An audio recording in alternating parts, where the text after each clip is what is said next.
Good morning and welcome to the Vancouver City Council meeting of Tuesday, July 20th. This meeting is being convened by electronic means under the updated ministerial order M192.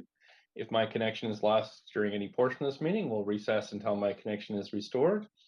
If a council member loses connection during the voting process, staff are available to get you back online quickly. Please ensure your video is enabled to make sure we have quorum during the meeting. And if you are leaving the meeting, could you let the clerks know because we've had some hangups during the voting process in the past. So that would be great if, especially around votes, if you let the clerks know that you're leaving the meeting and when you return, that would be great. Of course, we acknowledge we're on the unceded traditional territories of the Musqueam, Squamish, and Tsleil-Waututh people, and thank them for their generosity to all who live, work, and play on their lands. As always, city staff are awesome, and thank you so much for everything you do for everybody who lives, works, and plays on these lands. Clerk, can we have the roll call, please? Mayor Stewart in the chair. Councillor Carr. Here. Councillor DiGenova. Present. Councillor Fry. Here. Councillor Swanson. Here. Councillor Hardwick is absent. Councillor Wiebe. Present. Councillor Boyle. Present. Councillor Dominato. Present. Councillor Bly. Oh, not on the line. Councillor Kirby-Yung. Present. You have quorum, Mayor Stewart. Thanks very much. Public is urged today to listen to the proceedings on the website or YouTube and to follow along at Van City Clerk on Twitter for updates. Any comments on agenda items can be sent via the website. There's a form on the website, and that link is tweeted out. Again, at Van City Clerk is the handle. And noting our long-standing commitment to equity, diversity, and inclusion, which seems very apt today, of course, including utmost respect for all genders. I remind council that when addressing speakers and staff, we'll avoid using gendered honorifics and instead refer to the person by first and last name, role, or title. Today we have 3 administrative items, 1 presentation, 1 communication, 8 reports, 9 referral reports, 39 bylaws, 6 administrative motions, 5 council member motions, notice of council member motions, new business inquiries, and other matters. And the plan for today is to continue on until noon with regular council business, break at noon for lunch, back in camera, 1 to 3, and then from 3 p.m. to deal with the remainder of the agenda. I do anticipate, council, that we'll probably go past the dinner hour, just so if that's the case, we would break between 5 and 6. Pursuant to section 164.1 bracket 2 of the Vancouver Charter, public notice is hereby given that council will give consideration to amend procedure bylaw number 9756 at the council meeting on September 21st, 2021. Council is also required to meet in camera later this week. The reasons and authority under the Vancouver Charter are listed in the updated agenda. Can somebody move a motion for us to go in camera? So moved, Councillor DiGenova. Thank you. Second, Councillor Carr. Thank you, Councillor Carr. All in favor, yay. Yay. Yay. Opposed, nay. Thanks very much. That carries unanimously. We have 4 sets of minutes, Council. The first one is July 6th. Any corrections? Someone like to move? So moved, Councillor Kirby-Yung. Thank you, Councillor Dominato, seconded by Councillor Kirby-Yung, I think I heard. All those in favor say yay. Yay. Yay. Opposed, nay. Great, that's passed. Minutes 2 are the minutes of the public hearing of July 6th. Any corrections? Someone like to move adoption? So moved, Councillor DiGenova. Councillor DeGenova, seconded by Councillor Dominato, I think. Thanks. All in favor, yay. Yay. Yay. Opposed, nay. Thanks very much. That passes unanimously. Minutes 3 are the minutes of the council meeting following the Standing Committee on Policy and Strategic Priorities meeting of July 7th and 8th. Any corrections? So moved. Thank you, Councillor Carr, seconded by Councillor DeGenova. All in favor, yay. Yay. Yay. Opposed, nay. That passes. Last one, minutes are the public hearing of July 13th. Any corrections? Can I have a mover? So moved. Counselor Thank you. DeGenova. Thank you. Seconder? Second, Councillor Carr. Thank you. All in favor, yay. Yay. Yay. Opposed, nay. That passes unanimously. Thank you, Council. We're now moving to the consent agenda. So if you have items you want to hold, could you please put yourself on the queue? Mayor, a point of privilege. It's Councillor Dominato. If you Okay. could be on the queue because my Sure thing. computer rebooting. Okay, you're on the queue. If anybody else wants to hold anything, please put yourself on the queue. I'm just going to read out the list now. We have communications 1, reports 1 to 7 and 9, referral reports 1 to 9 on the consent agenda for consideration. Report 8 has been withdrawn. Councillor Dominato, you wish to hold an item? Yes, Mayor, I'd like to hold Communications Report 1, changes to 2021 Council meeting schedule. Okay. I don't see anybody else on the queue for holding items. So, Move adoption of consent agenda. Counselor DeGenova. that's right. Thanks very much. I'm just going to ask. Thank you, Councillor Carr. I'm just going to ask if anybody wants to declare a conflict of interest on any of these items. Okay. So all in favor of adopting these items on consent, say yay. Yay. Yay. Opposed, say nay. Thank you. This passes unanimously, and now I'm going to read through the considerable list of things. Just 1 second, Council. This will take me a second here. So we've held communication report 1, and we'll talk about that in a second. We have reports 1 to 7. So the report 1 is the 2021 social grants, childcare capital, and other grants. Report number 2 is community housing incentive program grants. Report number 3 is the Vancouver community sport event grants. That's the summer intake of 2021. The fourth is quarterly capital budget adjustments and closeouts. Report 5 is debenture program 2021 inaugural sustainability bond. Report number 6 is nominal lease of city-owned capital assets to Atira Women's Resource Society for the provision of a temporary women's shelter. Report 7 is a funding application to Transport Canada's Rail Safety Improvement Program for $172,000 toward the $215,000 Jellicoe Street Grade Crossing Upgrade Project. Item 8 was withdrawn. Item 9 is a contract award for contractor for Burrard Pump Station refurbishment. Okay, and I think that is it for items. Clerks, do I also read through the list of referral reports? I think I do, right? Correct, yeah.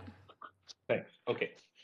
We also have referral report 1, internal development application and permitting modernization task force, zoning and development bylaw amendments to enable issuance of building permit for evacuation and shoring before a development permit.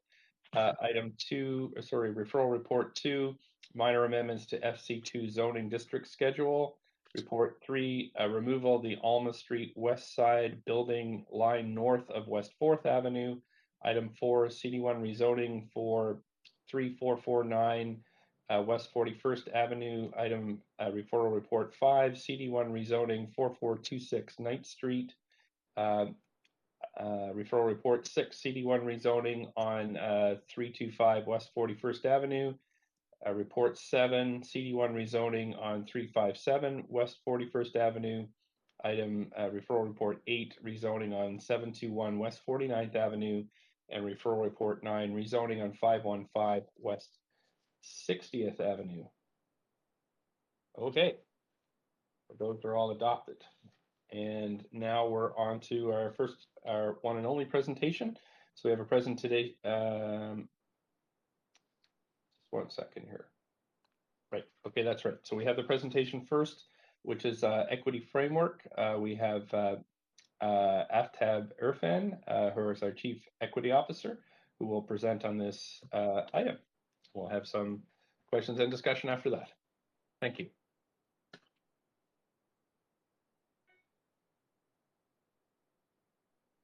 Good morning. This is Aftab here.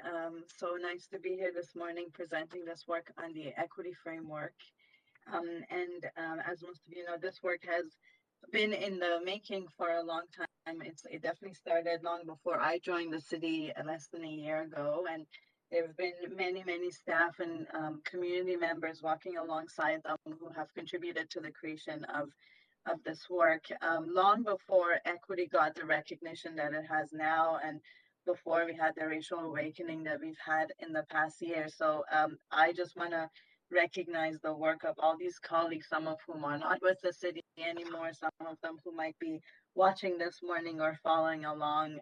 Thank you for the work that you've done as volunteers off the sides of your desk and as part of your job to get us to this point.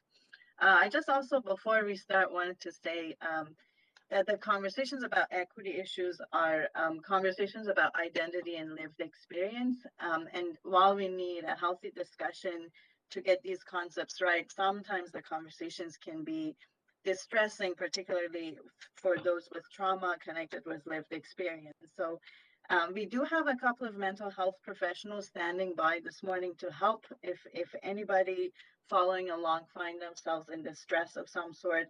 I encourage you to please contact the staff at my office. So you can write to equityoffice@vancouver.ca, equityoffice@vancouver.ca, and they will connect you with a healthcare, with a mental health professional to just help out. I want to add our team's acknowledgement of Musqueam, Squamish, and Tsleil-Waututh to what the mayor has already said. All four of us presenting today happen to be racialized newcomers, first or second generation immigrants. And so we are doing this work as a way of coming into right relations with Indigenous people here where we live. And I think the work has huge implications for that relationship. And so we really offer it in that spirit. This morning here, but besides myself, we have two of our social planners, Mombi Mena and Nadia Carvalho, as well as the Assistant Director of Social Policy, Wilma Clark. And so this is just an overview of our presentation. I'll just summarize the recommendations we are making to Council, and then my colleagues will present on the definition of equity that we are using, which is really central to this framework we are bringing forward. We'll talk about why equity matters for the City of Vancouver, and then we'll go through the elements of what is in the equity framework and finish with some next steps and implementation points. Just very briefly, in terms of the recommendations, we are asking Council to approve the equity framework, which provides a common understanding and a united approach to equity across all city departments. That's really the purpose of it. Secondly, we are asking Council to direct the Equity Office to essentially get going with implementation, working on a benchmark and goal setting exercise in areas of focus that are identified in the framework, and then work collaboratively with departments across the city to work on actions and tracking progress. And we are planning on bringing this back to Council on an annual basis, bring updates back. And lastly, we are recommending that Council refer this framework for consideration to the Vancouver Public Library Board, Vancouver Police Board, and the Vancouver Board of Parks and Recreation. And I should say that staff from all three, so from the police, fire, and parks, have been involved in the creation and some of the conversations leading to this framework. So we look forward to seeing what those bodies have to say and what they would like to do with this framework as well. Okay, I am passing on to Mombi, I believe. Yeah, thank you, Aftab. I also want to, echo my thanks to Council for this time, and also to the numerous staff who have been part of this process from the beginning. And I think the key question of what is equity has been centered to our work since the beginning, and it was important for us to define what we mean by equity to achieve that understanding, a shared understanding of what it means. And so when we go into implementation, people have that grasp or a knowledge of what it is. So we've been thinking about equity as both an outcome and a process. An outcome meaning that, it's the condition that would be achieved if one's identity no longer predicted how one fares. So when we think about access, well-being, how do we make sure that people's identity no longer determine access to opportunity, to healthcare, safety, and so as an outcome is that people will be able to prosper, to have a sense of belonging and well-being regardless of their identity. And then equity as a process talks about how do we start to interrogate, to name, and to replace the practices, the policies, and the daily decisions and the assumptions that make part of that are part of the organization, that make part of our organizational culture. So removing barriers and addressing the harms that are caused through the processes that we take as a city. And then many have asked, we've talking about equality. So what is the difference between equality and equity? Equality really is, when we look at our society, again, we all have a desire to live in a safe environment, to have a sense of belonging, to have a sense of safety and prosperity. And previous efforts have not considered how society assigns values depending on people's identity. So previous strategies have used similar approaches and given people similar resources to be able to prosper. But as we see in the first diagram, equal resources and universal approaches do not necessarily address the inequities, and in fact, do inadvertently sometimes perpetuate the oppressions and the inequalities that they seek to address. So we're talking about equity, on the other hand, that actually does in fact see color, that sees different, and acknowledges how systems have been designed and structures have been designed to create differences. And so we need to have targeted approaches and strategies that give communities what they need to prosper and to have a sense of well-being based on where they are and how they're situated in society. And why does equity matter? I'll pass it on to Nadia. While there are a number of qualities that define our city, Vancouver's culturally diverse population is often one of its most touted characteristics. And it is important to recognize that the Indigenous and racialized population has been approaching or over 50% for over a quarter of a century. To the right, the graph on the right shows a racial profile by population group. And it is a profile that is shaped both by history and the reverberation of history echoing through the present within our current colonial context.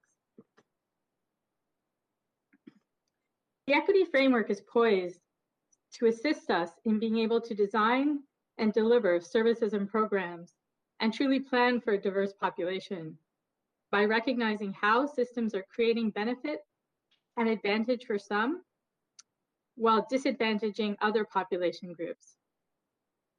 This work is especially crucial as we work towards addressing the major challenges that are shaping our city and deepening inequity. So in order for us to address those challenges that Nadia has talked about, it was important for us to go back to the beginning and really understand what are the root causes of these systemic inequities that are so endemic today in our society.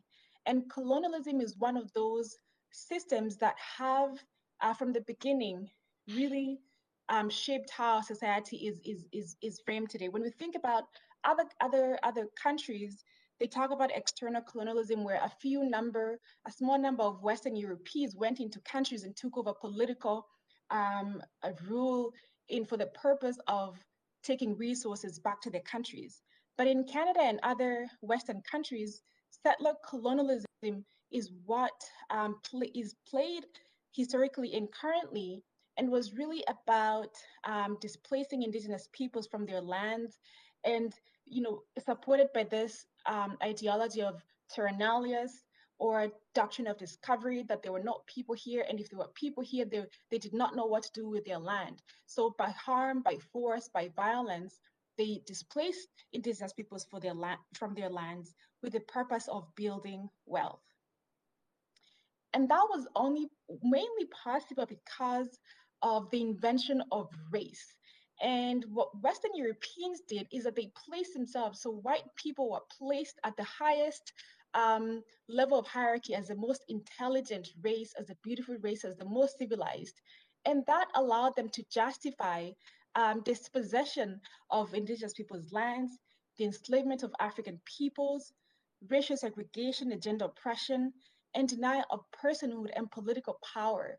And this continues to play in our society up until today.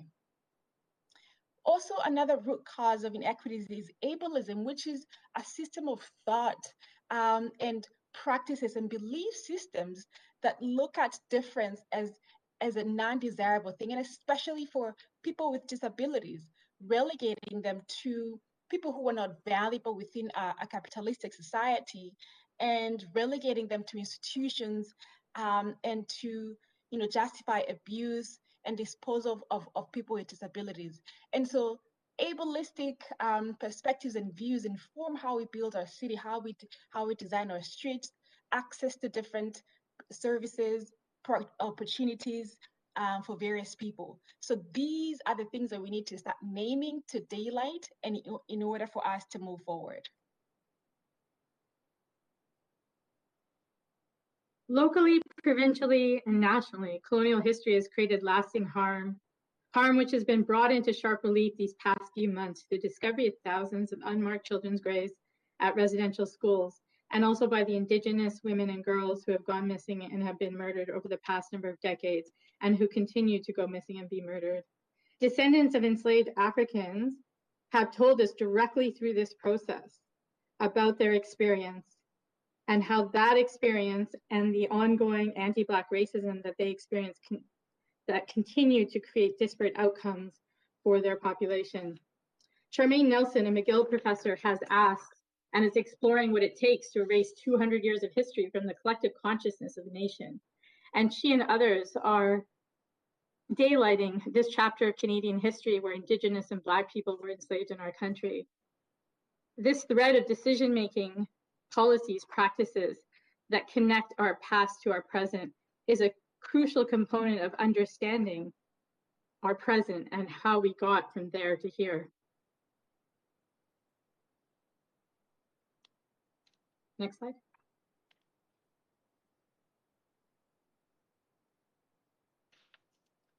This work began based on a call, We begin this work by asking a few central questions. Who is benefiting from Vancouver's strength? Who is being left behind, and why?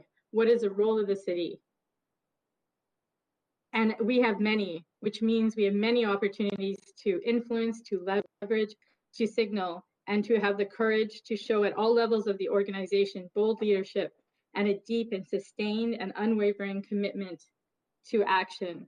And I want to mention here that this work began based on a call from the Poverty Reduction Advisory Committee to get our house in order so that our internal systems would be clear and unifying around the goal of equity, particularly as it relates to reducing poverty, so that we weren't working in silos on this issue or at cross purposes. So what is the equity framework and how will it guide our work? So one of the things, as at the beginning of this work, before I even joined, there was already a team of staff who were working together to think about how do we actually embody what we're talking about, equity as a process and an outcome. So our process of developing this framework had to be one that embodies the values that we're seeking to build and to cultivate as an organization. So we brought together external and internal groups and teams to work together in this work. And we began by having a conversation about what does it look like to walk together? What does it look like to listen differently, to learn differently, to contend over what equity means, to contend about and to really elevate the voices of staff who are marginalized and who have not experienced the city as a truly welcoming and a place where they belong. And really challenging each other. How do we sit with discomfort? How do we have honest conversations about what we need to move together in a shared vision? So we had these groups that are listed here, the city leadership team, internal advisory, staff affinity groups, and these were really important for us to start having those conversations about what supports do racialized staff need. How do we listen differently? How do we work collectively together in a way that values, embodies the values that we're talking about? So the framework is a bold statement that says we're doing equity work, and it's a relationship-centered document that articulates our overarching approach to equity, provides the conceptual grounding for what our approach is, and also articulates our core commitments, as you see later on, maps out the relationship between this work and other city strategies and frameworks, identifies bold and broad priority areas, some common definitions, and some resources for doing this work. And then it was also important for us to understand what is the relationship between the equity framework and the city reconciliation framework.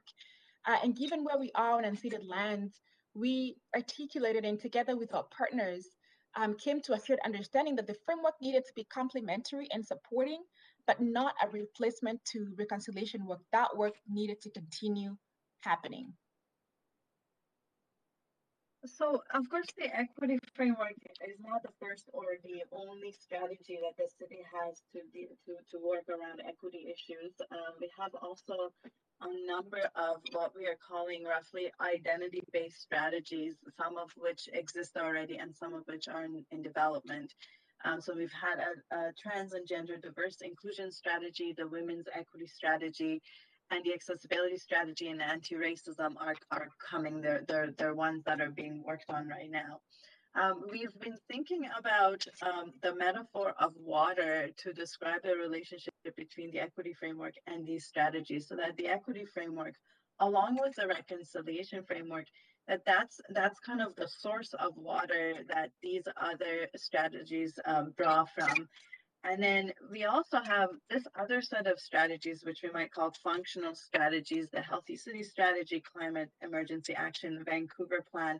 And then internally, we have departmental equity action plans that are coming on board, and some just annual departmental work plans without even going to the trouble of creating a strategy, but they're already embedded in the work of our department. So really, the equity framework and the identity-based strategies, they are not going to get implemented on their own. They're going to get implemented through these functional strategies and through some additional initiatives that complement them. So council is familiar most with the women's equity strategy, and as you know, the women's equity strategy has within it an integration of how all the different city departments that could be addressing women's issues come together. So there will be some actions for planning, there will be some actions for our service provision groups, for childcare, for example, for housing. And so as there will be some internal actions around recruitment. And so all of them together are driving us towards the goals of the equity framework. Passing it on to Wilma, I believe. Okay, so these are the imperatives for the equity framework. There are 3 of them. So there's the justice imperative, which is, you know, it's the right thing to do. And many of us, particularly those of us who are coming from marginalized perspective, marginalized experience, come from this perspective of it's the right thing to do. And there's also the compliance perspective, which is the legal thing to do. And of course, we have within our province, you know, our human rights codes, our work safe codes, and so on. And we also have national and international legislation that compels us to move forward an equity initiative.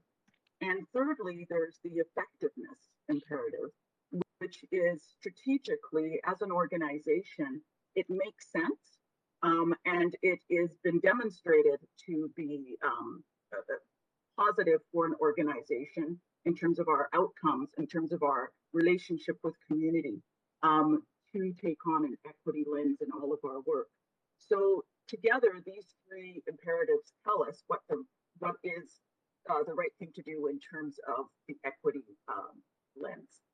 And I just want to talk a moment about the 4 lenses that we have developed for the equity framework. within these 4 lenses, our goal is to move people who are in the margin to the center, to prioritize those who have been marginalized and excluded from opportunity, and to recognize that in order to move us forward in an equitable way as an organization and as a city, we actually need to move those who have been marginalized to the center. And in order to do that, we need a set of lenses that we will use across all of our processes, our services, and our policies. And the lenses that have been identified are Indigenous rights, in recognition of what had been said previously, our history of harms to Indigenous people, and recognizing their inherent rights as the first peoples of this land, and also recognizing that if we don't have equity for Indigenous people, we don't have equity for any of us. So the Indigenous right lens is a really important lens for our framework. Racial justice, and again, Nadia and Mumbi gave some really good background on the importance of racial justice, the fact that our colonial systems were based on racism and a false racial framework that's been set up. And in order to achieve equity, we need to create that redress and also work through a lens of racial justice for all. And the third lens is intersectionality, and that lens recognizes that we have multiple identities, whether it's race, gender, ability, sexual orientation, etc. We come with that multiplicity of identity. And so how we interact with the world is not just based on one identity, it's based on all of our identities. And how the world interacts with us is the same. And so in order to move things forward in terms of an equity framework, we need to be sensitive to our multiple identities and intersectional identities. And finally, a systems orientation. We have to recognize that not only are we trying to change things individually and for individual members of society, in order to move things forward for groups, our systems overall need to change. So again, we need to focus on looking at our structures. We may need to dismantle. This is not going to be an easy process. Dismantling and rebuilding is hard work, and it takes time, and it's painful. But we need to stick to it. And we need to be looking at all of our policies, our processes, our services, and we need to have that lens of curiosity and the willingness to challenge what is so that we can move on to what could be. Just very quickly, I will start by going a little bit deeper into the Indigenous rights piece. We were very grateful that Indigenous partners pointed out for us throughout this process the need to ensure that while we are recognizing Indigenous rights, that Indigenous rights cannot be subsumed under the overall equity rights that we're talking about for others, that there is the Indigenous rights supersede the rights of others, that there are constitutionally protected rights and inherent rights of Indigenous people that need to be respected. And for that reason, while within this framework, we are using an Indigenous rights lens, we also are recognizing that the equity rights of Indigenous people need to be actioned within the City of Reconciliation framework, and that these two documents, the City of Reconciliation framework and the equity framework, are aligned documents, and that we need to move forward on actions in both of these documents together. So they both need to be prioritized.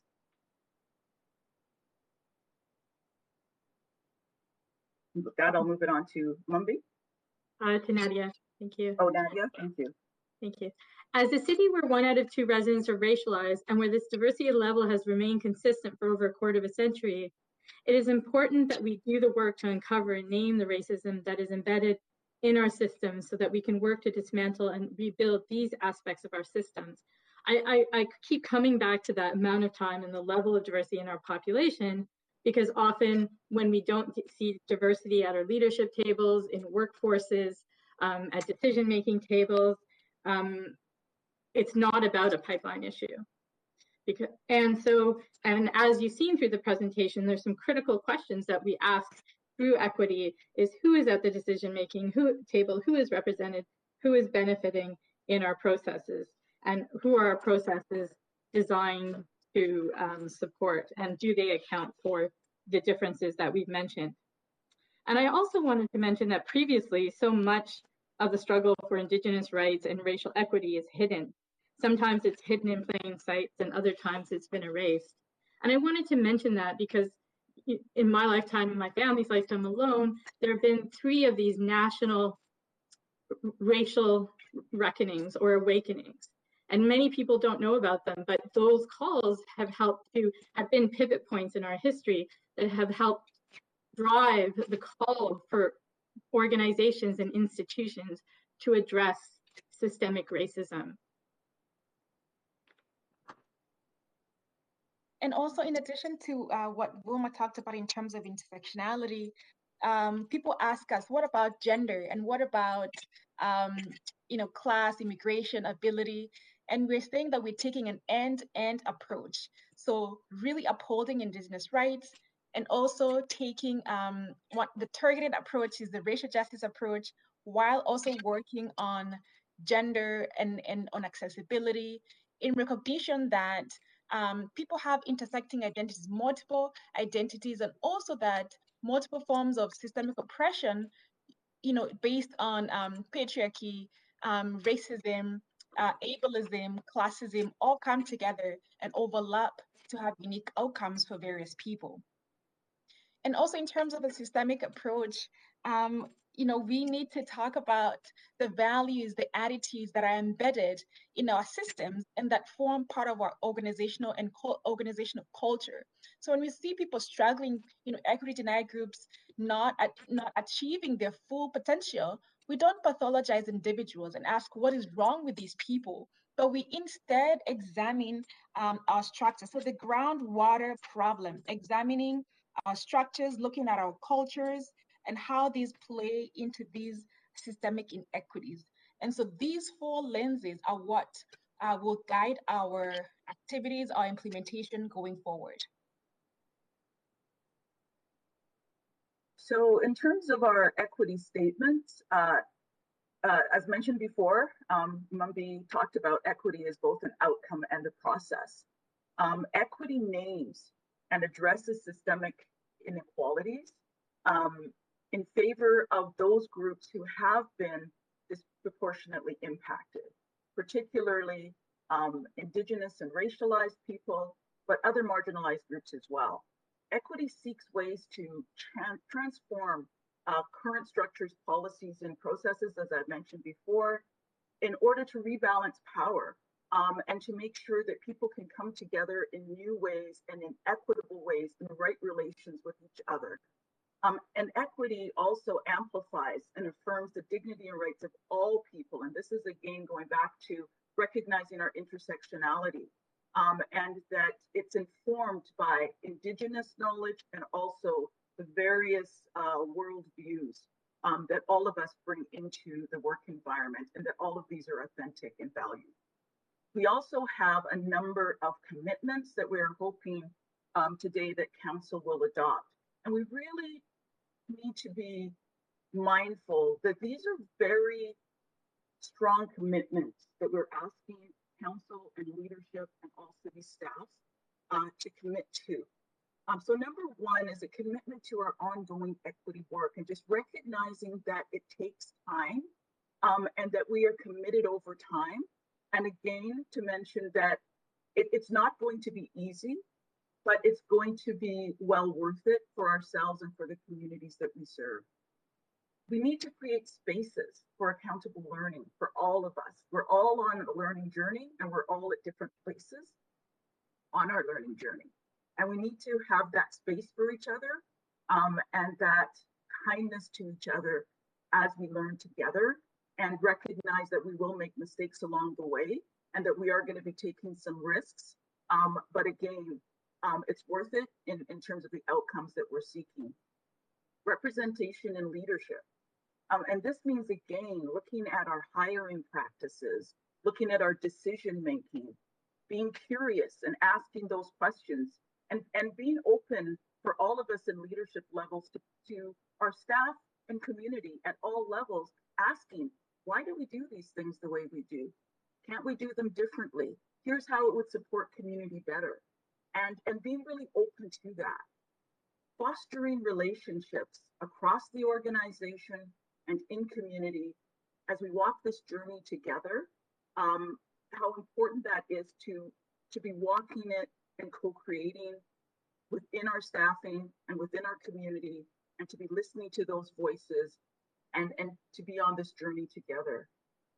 Adequately resourcing equity work and the changes that we're talking about, and the commitments that we're talking about needs to be adequately resourced if we want to see the outcomes. It can't be an off the side of the desk sort of exercise. It has to be prioritized in terms of where we're putting our resources. And finally, shared accountability.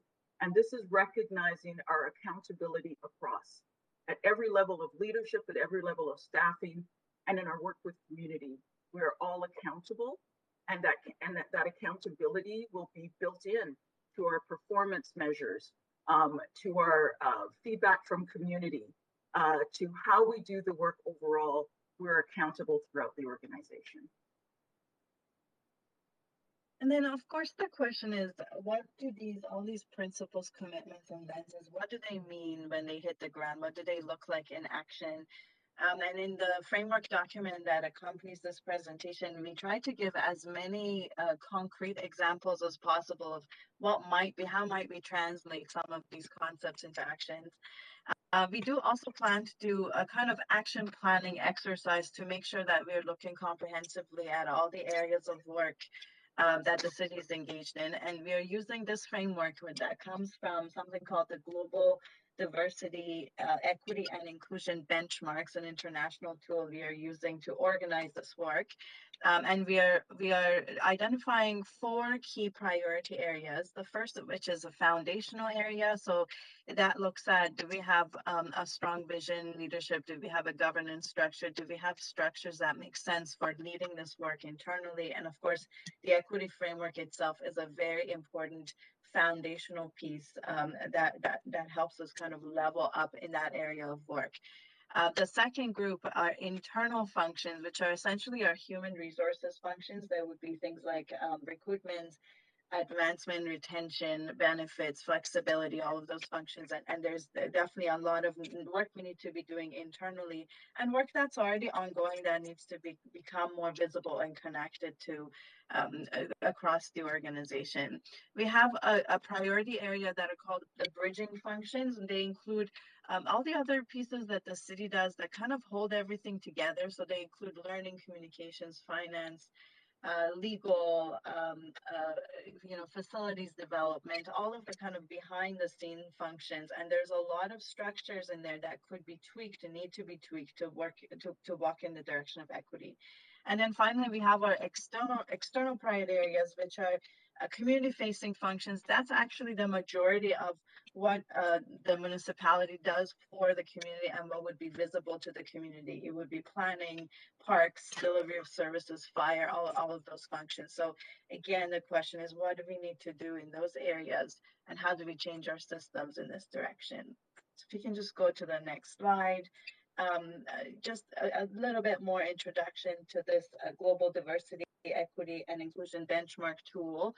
So under the 4 groups, they go into another level of detail and identify 15 categories of concrete actions. And so we've been working to modify these and try to think about how do we need to reframe them or move them around to apply to our local government context. But we are planning on essentially starting to do benchmarking, goal setting, and action planning in each of these 15 areas. So just on the next slide, we have a view of what this GDEIB tool offers, which is a description within each of those 15 categories of what it means to be a level 1 inactive, what it looks like to be reactive, level 2, what it is like to be proactive, what it is like to be a progressive or a best practice organization. as much as we want to be a best practice organization in these areas of equity, I think when we look at it, it's in some of these areas we are actually not very advanced at all, and so what we're moving into is benchmarking in each of those categories, figuring out what is the level we're at now, and then what's the level we can be aspiring to in the next 3 to 5 years. That might be a best practice, or it might just be that we're trying to get from a level 2 to a level 3 because you actually need those in between steps on your path to becoming a best practice organization. So this is a very kind of methodical and comprehensive way of going about scaffolding our actions towards change.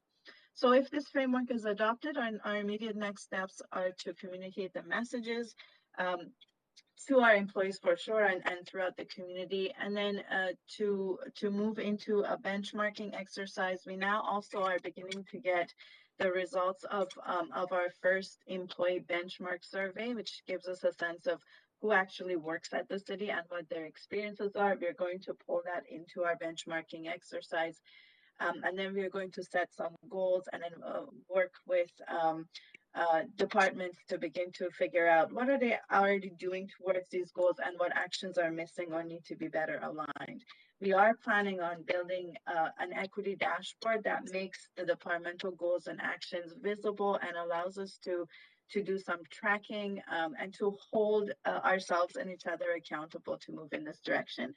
And then finally, we are looking at how do we assess the equity goals, what indicators can we use across all these areas of actions, and what does our reporting look like? We are imagining that this equity framework needs to be refreshed probably at least every 3 years in recognition of how quickly this field of action is actually moving. So it's not a static document, but it is one that we think would be really good for informing our actions now and in the next 3 years or so. There are some financial implications, as R.D. Wilma mentioned. This work can't be done off the sides of desks. Currently, we are looking at internal resources, prioritizing how could we work better with the resources that we have. And then in the budget ask for 2022, we would put forward what else we think is needed to do this work in a good way.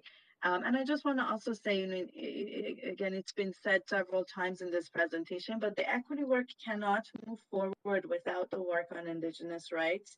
And so the reconciliation framework actually probably needs to be funded alongside or even before the equity framework. We are not going to be able to advance without that work happening in parallel and hand in hand. So we're hoping that council will also consider that as you're making your resource allocation decisions. I think that is our last slide. I'm happy to hand it back over, and then we'll respond to questions, and we might bring in a few more colleagues to help with that piece. If I might, and Mayor Stewart, if you will indulge me, just a couple of additional comments maybe to round out. And first, I want to just echo the thanks that AFTAB started with, for certainly including AFTAB in that, but also Mumby and Nadia and Wilma and the entire team of staff at the city, as well as external partners that have been part of putting this framework together. It's difficult work that they've done over an extremely difficult period of time. And in many cases, as was indicated, individuals have stepped up outside the parameters of their day-to-day job to be part of this exercise. And I think that's really important. And I want to acknowledge that. I think, as has been clearly set out, Council, that this is a foundational piece of work that now, subject to your approval, will set us on a path to build out an action plan. And that was, I think, what was anticipated by our previous city manager when he created the Equity Office.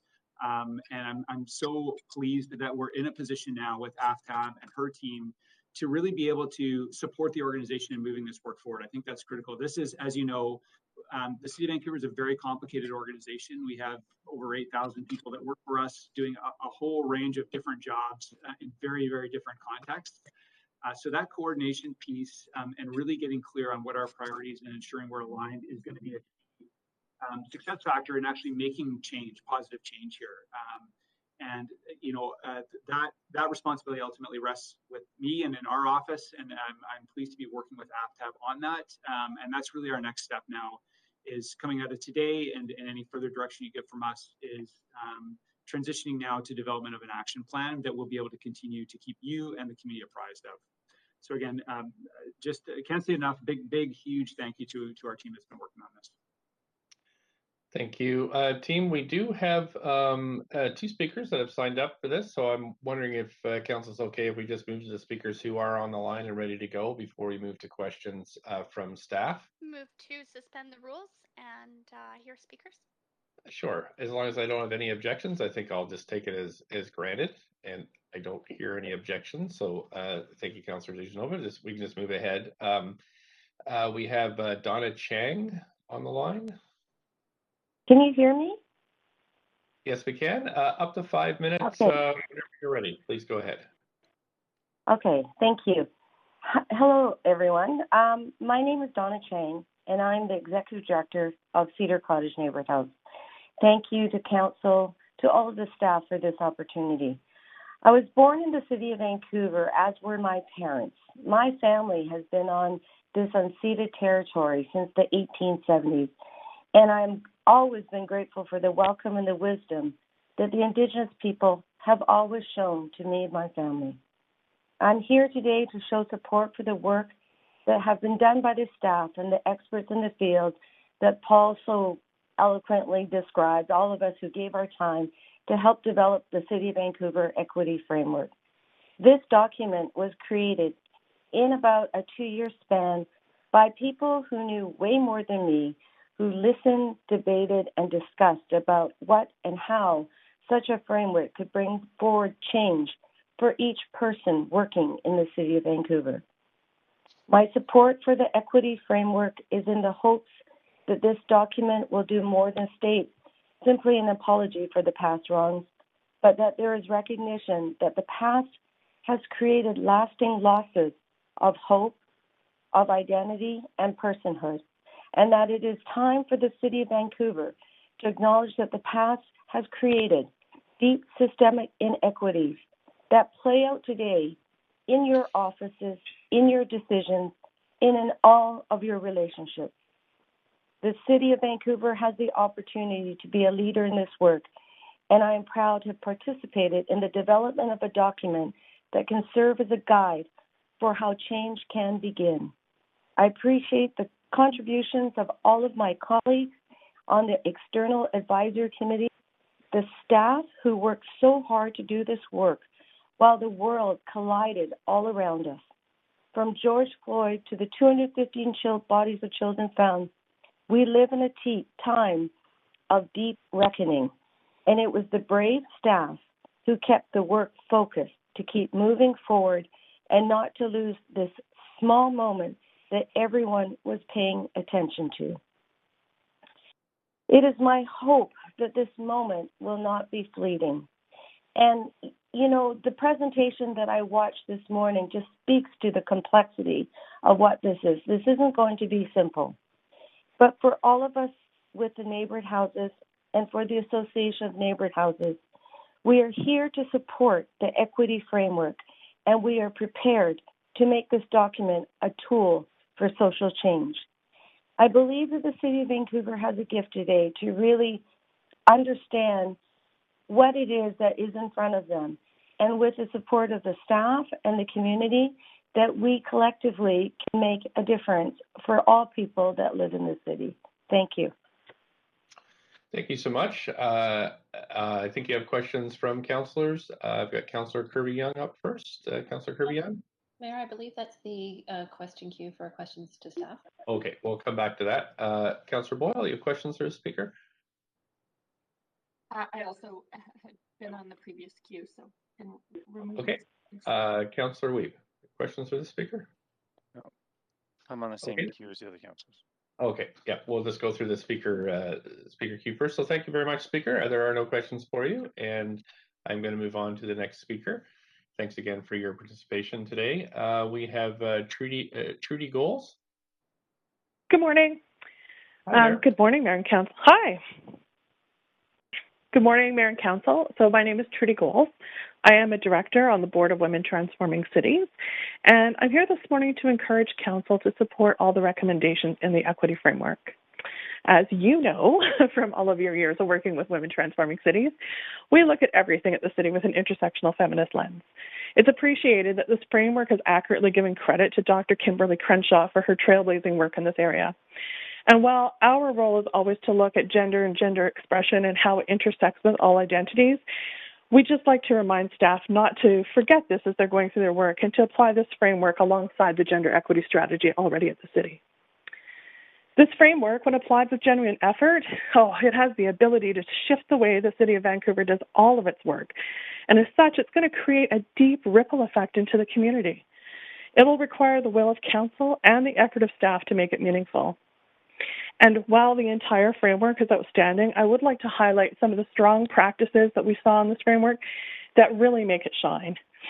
One of them, and I heard this in the presentation this morning, is embedding it into the budget and financing, because it is really important to provide adequate resources to make sure that this work actually can get done.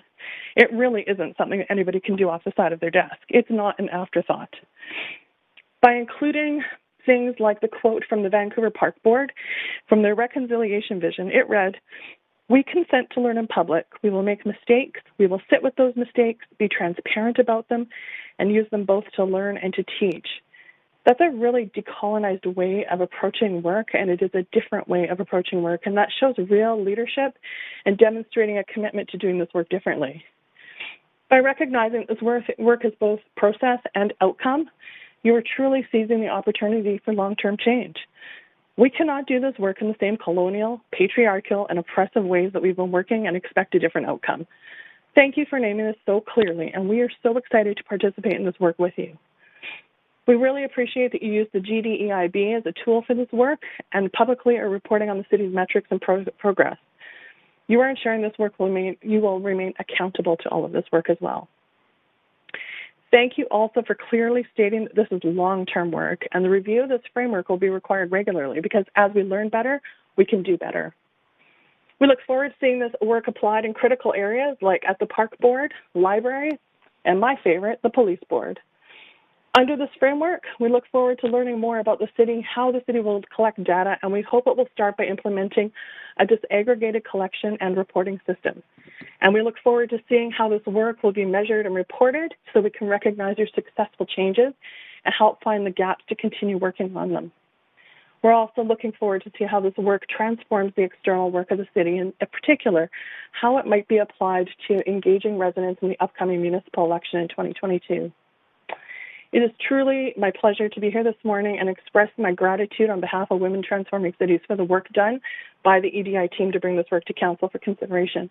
And we offer our full support and Council's acceptance of this framework so it can be applied immediately. Thank you. Thank you so much for your time today. I don't see any questions for you, so just wanted to thank you for calling in to participate. With that, Council, that's it for our registered speakers. So if you want to put yourself on the questions queue for staff, we can move to that section of the meeting. Councillor Kirby-Yung, you're up first, up to 5 minutes.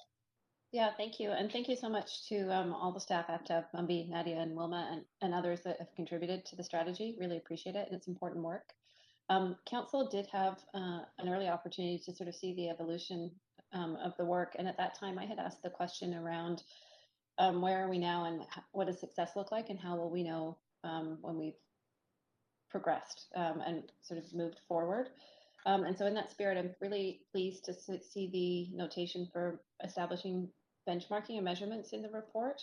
I wonder on that note, if you can comment, I think it said 275 total benchmarks, which seems like an awful lot and very complex, as to whether or not that is overly complex in terms of measurement, or why so many of those? Why is that felt important? Great, I can take that question. This is Aftab.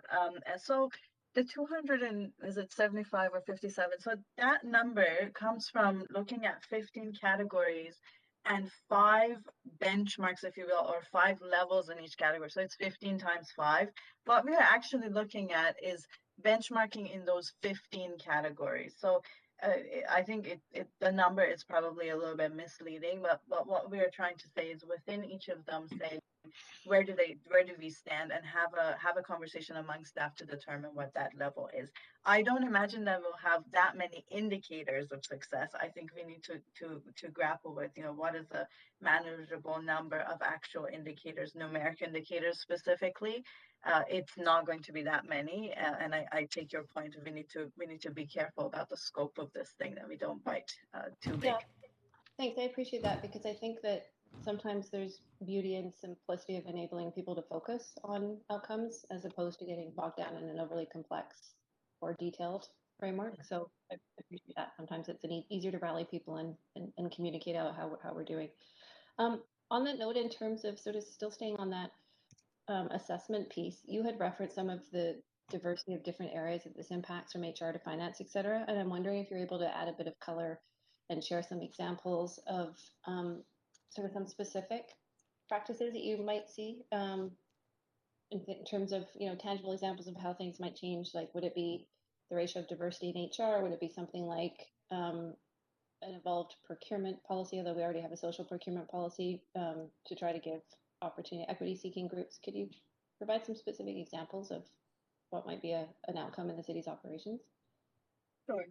Yeah, maybe I'll take up the example of recruitment, because it's easier to connect with. And so, I mean, if we look at the 5 levels defined for recruitment, an inactive level 1 would be that we're not doing anything to recruit folks from underrepresented groups to the city. A level 2 would be that we have numeric representation goals, which we actually don't have in most areas right now. So an example of embedding these lenses would be to set some goals. And of course, we've been waiting to get the results of our employee benchmark survey, so we would know where do we stand currently before we can set those goals in a meaningful way. And then as we move to a proactive level, which is a level 3, it would be things like hiring for equity competencies and not just for identities. And so getting more sophisticated in how we ask questions in the interviews, doing targeted outreach to groups that are underrepresented, working with search firms who specialize in bringing in folks from underrepresented communities, having culturally competent interviews. And if we move to the kind of progressive and best practice level, I would say at the best practice, the examples become much more systemic. So it would be things like analyzing the representation at each stage of our recruitment process. How many people are actually applying versus how many are getting in, versus how many are progressing, advancing within our system, tracking all of that to see where the bias lies currently. If we are using technology solutions, algorithms in selection, what is the bias in that? Do we begin to see the organization's reputation for equity attracting underrepresented groups? It would be that kind of thing. So yeah, in each of those areas. Yeah, sorry, go ahead. No, I really appreciate the HR example. I wonder, just for the time I have left, if you give us an example in another operational area.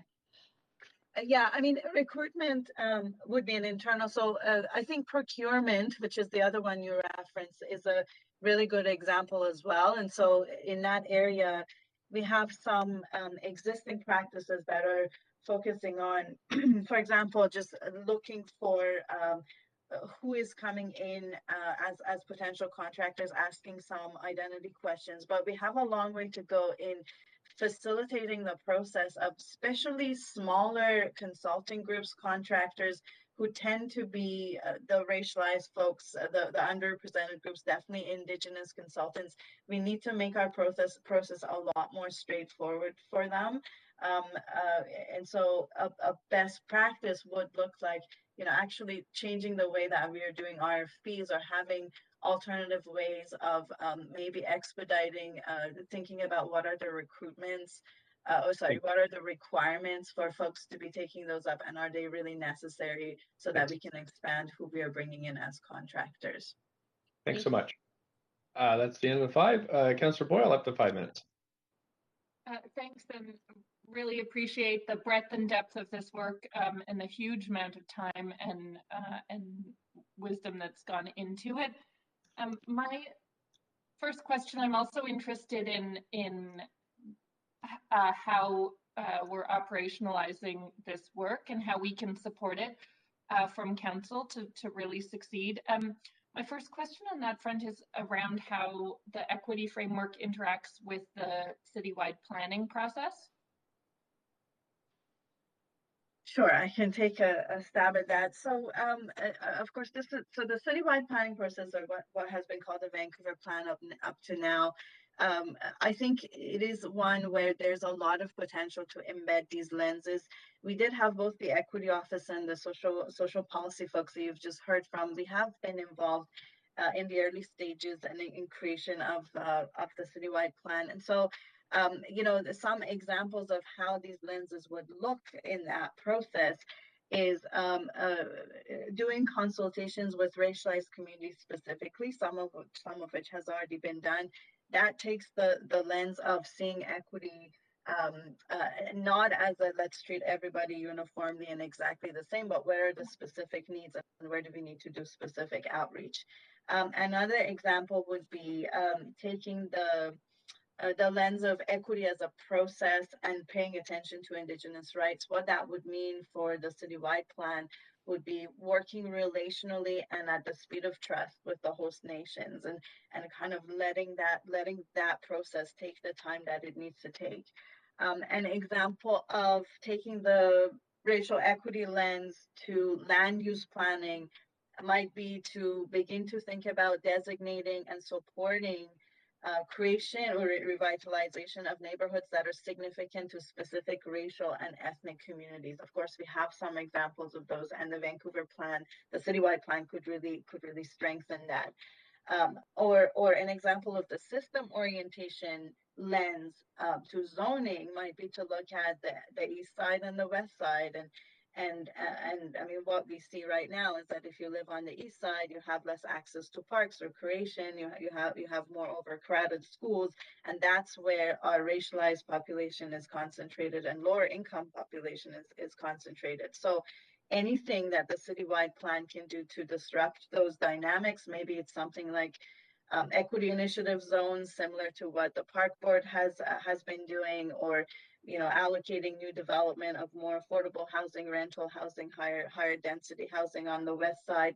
We don't know exactly what the solutions need to be, but the choices need to get fleshed out and talked about as part of the city planning process.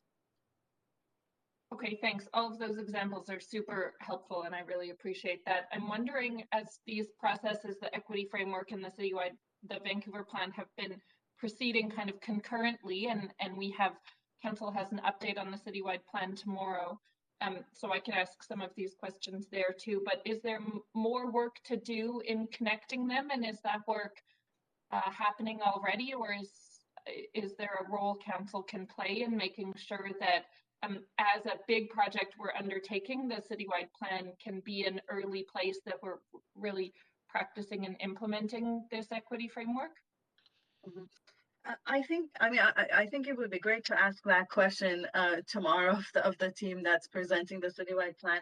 We are working behind the scenes to think about the alignment. I definitely think the three goals that the citywide plan has put forward, the language is definitely there, and there's a lot of grounding for these lenses to come into play. And it would be great if council can keep an eye on it, and maybe we can continue to be in this kind of conversation about, are we using those lenses to their full potential? Because you're right, it's a very tangible way of bringing these principles into life.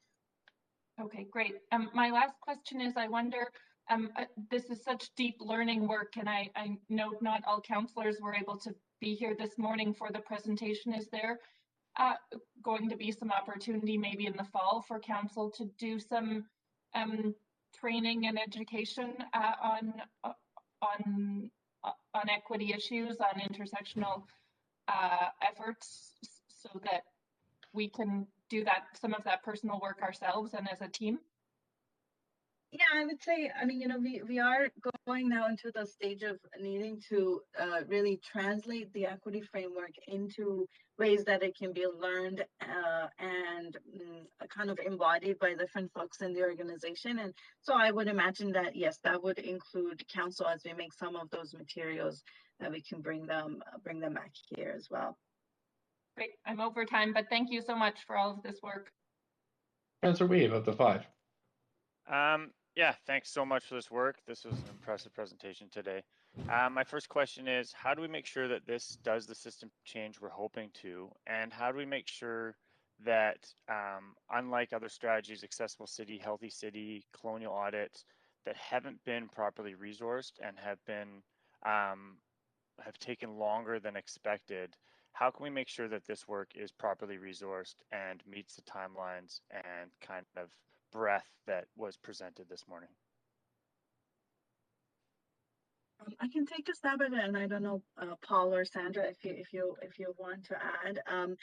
I mean, I think the question of resourcing is one that probably sits with council as much as it sits with us. I think that what we are looking at here is a comprehensive and a very kind of transparent way of going about this work. So to be able to have a dashboard that allows us to track what are we actually doing. I mean, currently what I see is that the city is doing a lot of work on equity, but they're a little bit disjointed, and we don't actually all see the alignment, or if one falls off the radar, it would be hard to catch. So just, I think actually bringing a little bit more order and transparency to it would be really helpful for that. I wonder, Paul, if there's additional pieces from your end. Yeah, thanks, Aftab. I appreciate the question, Councillor. Yeah, I would agree. There is work going on. We need to coordinate it. There is a limit to how much change the organization can undertake at any one time. So I think, this notion of getting really clear on what our priorities are and executing on those. There are resources that are being spent in the organization now on this. We need to assess those and maybe reallocate them or redirect them, and then come back to you if there's gaps. But I think the first point and the key point is the one that Aftab's raised there is coordination is a key part of that. Okay, and what my next question is, what do we think is the biggest issue in implementing this framework or this lens? Like, what would be the biggest barrier for us to implement it, or what do you think is going to be the biggest need for change to make sure this organization moves forward with this lens? Yeah, I mean, there's probably many different ways to answer the question, but if I think about the systemic change particularly, I would say, some of what it is asking us to do is to re-examine some very fundamental things that each of us learned as children, as people going to university, within our discipline. So it is really asking us to question some of what we take for granted. And so it can be disoriented for folks who are involved in this work, and especially if you're not centrally involved and you're somewhat newer to the work. I think there's quite a bit of fear. There's some hesitancy to talk specifically about race, for example. There's a lot of anxiety that come up. So, in a way, I feel like much of the barrier internally is also psychological and is about this kind of how much are we willing to change and how much can our psychological system handle change. So it's a very human process what we are undertaking, and I think the need for resourcing is so that we can support that process well, that we can bring people along to do it well together. Okay, my last question is, the city's been kind of embarking on a equity and well-being budget and really changing the framing of our budget process. How do you see this frame being portrayed onto our budget process in the future?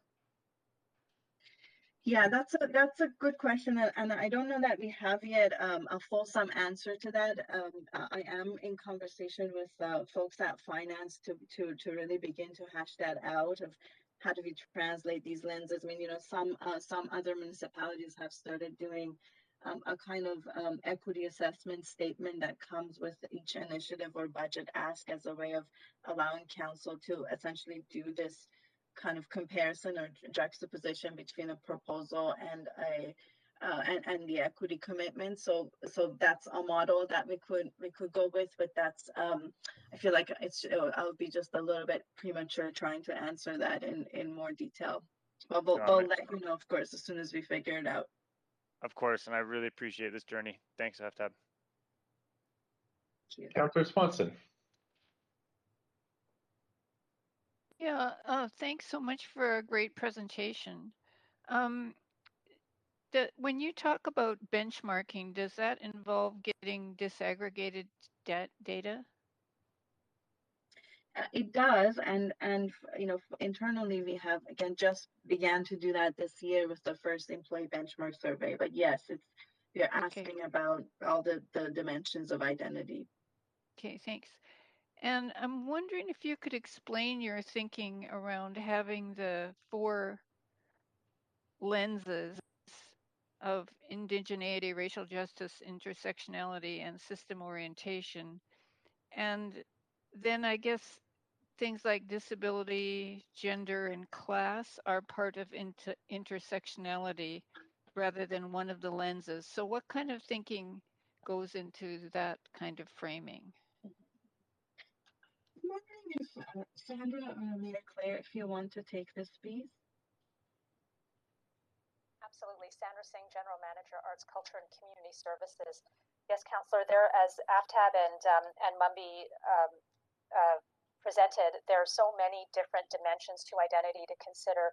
One of the reasons that we decided to pull out and really forward the racial justice lens is because it is an area of city work where we have not spent a lot of time in recent decades. While there's lots of work for us to still do in accessibility, there's still lots of work for us to do in gender. For example, we do have efforts and work in both of those realms over the years. Racial justice was not one that we had advanced significantly, and so we decided to pull that out, and so that we could forward that for the time being as we try to address those gaps. Okay, thanks. And for last question to Aftab, when we get to action in your dreams, what would the action, where would we be at in, say, 10 years? If we actually implemented this and got it going as good as you'd like to see it?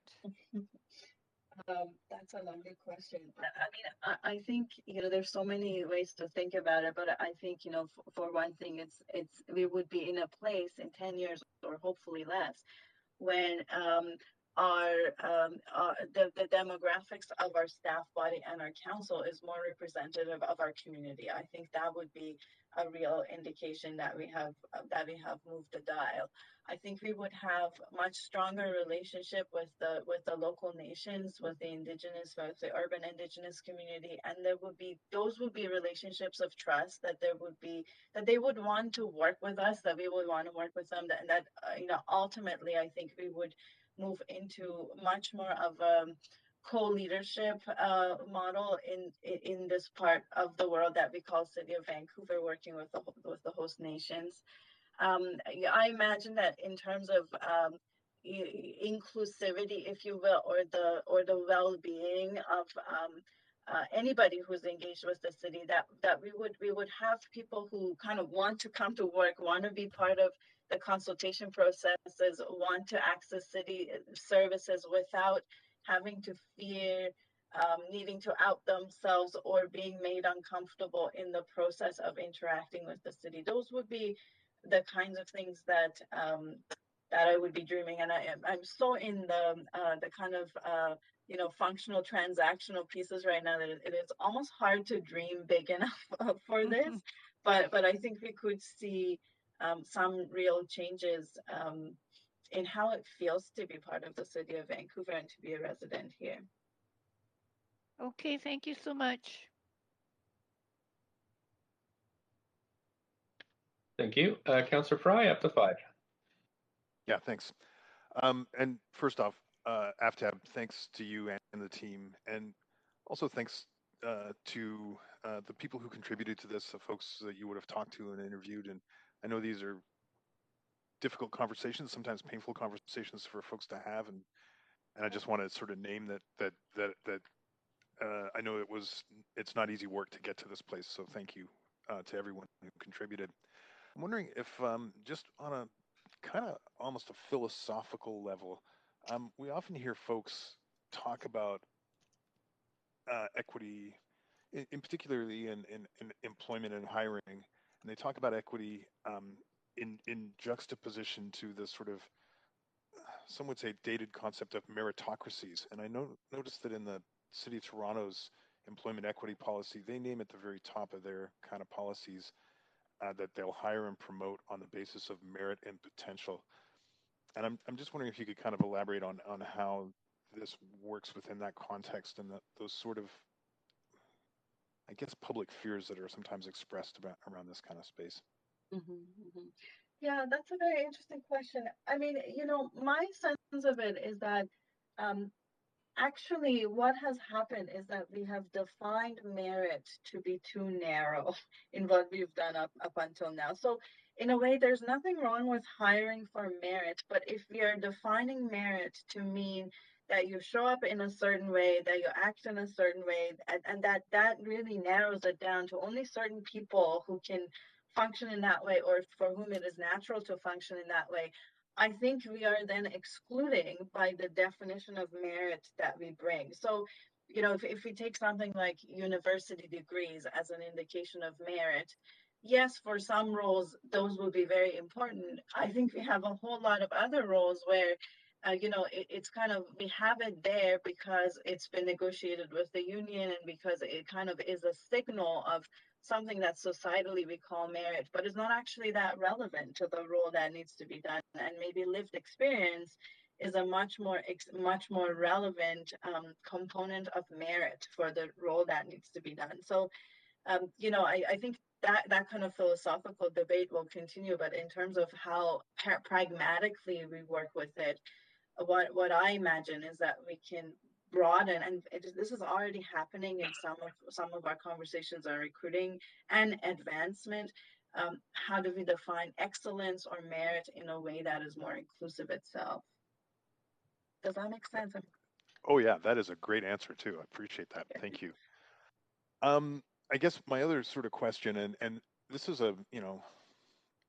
this is a largely internal organizational facing kind of document, and I think that as an organization we do have the potential for a lot of this change. And obviously there's opportunities through procurement and contracting and stuff, but how can the city of Vancouver help to lead this change and this work outside the organization throughout the city of Vancouver with small businesses and partnerships? And has there been those kind of conversations? Are there limitations through our own sort of political abilities in the Vancouver Charter and those kind of things to expanding this vision, so that we are that city of reconciliation, that we are that sanctuary city, and those kind of aspirational goals that we've articulated? But how do we leverage this kind of work into that? And maybe I'll take a stab, and Paul, you might have something to add. My sense is that yes, there's some limitations for what we can do, and I think the role of the city as a convener, as an influencer, as a partner in so many of the different initiatives is where we have some leverage. So, we already actually have requests from other kind of peer organizations in the region and actually in the country to present this work to them because everybody is actually grappling with these kinds of questions. We are one of the first organizations locally to have something like an equity framework that really names and says this is our approach. So I think there's something in our influence on the other organizations. Some of the work that the Vancouver Economic Commission is doing, as that begins to really embed this lens of equity, it has the potential to influence businesses. So I think we need to be thinking in the partnership model and in the influence and relational model to do that work, and not be totally limited by of course our jurisdiction matters, but it doesn't need to limit us influencing some of the broader picture. Thank you. Next we have Councillor Bly. You're back. Councillor Bly, yeah, up to 5 minutes. Thanks very much. And thank you, AFTAB, and to the team and all of the work that's been done to bring us to this point. It's a great presentation. I just have a question. It actually sort of continues on from Councillor Fry's questioning related to your best advice. And you, as you mentioned, you're within your first year of coming to the city of Vancouver in this role, and yet you have a wealth of experience behind that in all sorts of sectors. So I'm curious if you could give us as council your best advice in terms of how to ensure that politically we are continuing to champion this work by being united around it, and how we go forward, noting that in the recommendations, part of the guidance from council is going to be to bring this strategy, this framework to other partner organizations like the Park Board, like Vancouver Public Library, like the Vancouver Police Board. So I wonder if you could comment on that to start. Trying to think how to respond to it and stay in my lane. My kind of broad answer to it would be that I feel that mayor and council, you have a huge influence on the discourse, if you will, the way that we talk about these issues in the city, and what can get said and what can't get said and what gets called out, and you have far more influence on that than staff in a way, because you are public voices. And so I think there's a balance between setting the right tone for the discourse and saying the right things in the public sphere, and then doing actually what you're doing in this process of ensuring that there's action to actually back up the commitments and the nice words that we're saying out there. So, my sense is it needs to be a balance between those two things of focusing on changing the language. When council uses words like white supremacy, when you call it colonialism, when you call it genocide of Indigenous people, that's actually very helpful for us, because it broadens the field of how we can talk about and how bold we can be. And then both by resourcing it and by holding staff accountable to make sure that actions actually happen to move us in that direction. That would be my broad answer to the question. Okay, no, that's really helpful. And just one quick follow-up question. The Equity, Diversity, and Inclusion page actually on the website speaks to sort of the values statement that exists. We're committed to advancing reconciliation, equity, and anti-racism for all people in Vancouver. We're taking a number of actions to fulfill these commitments.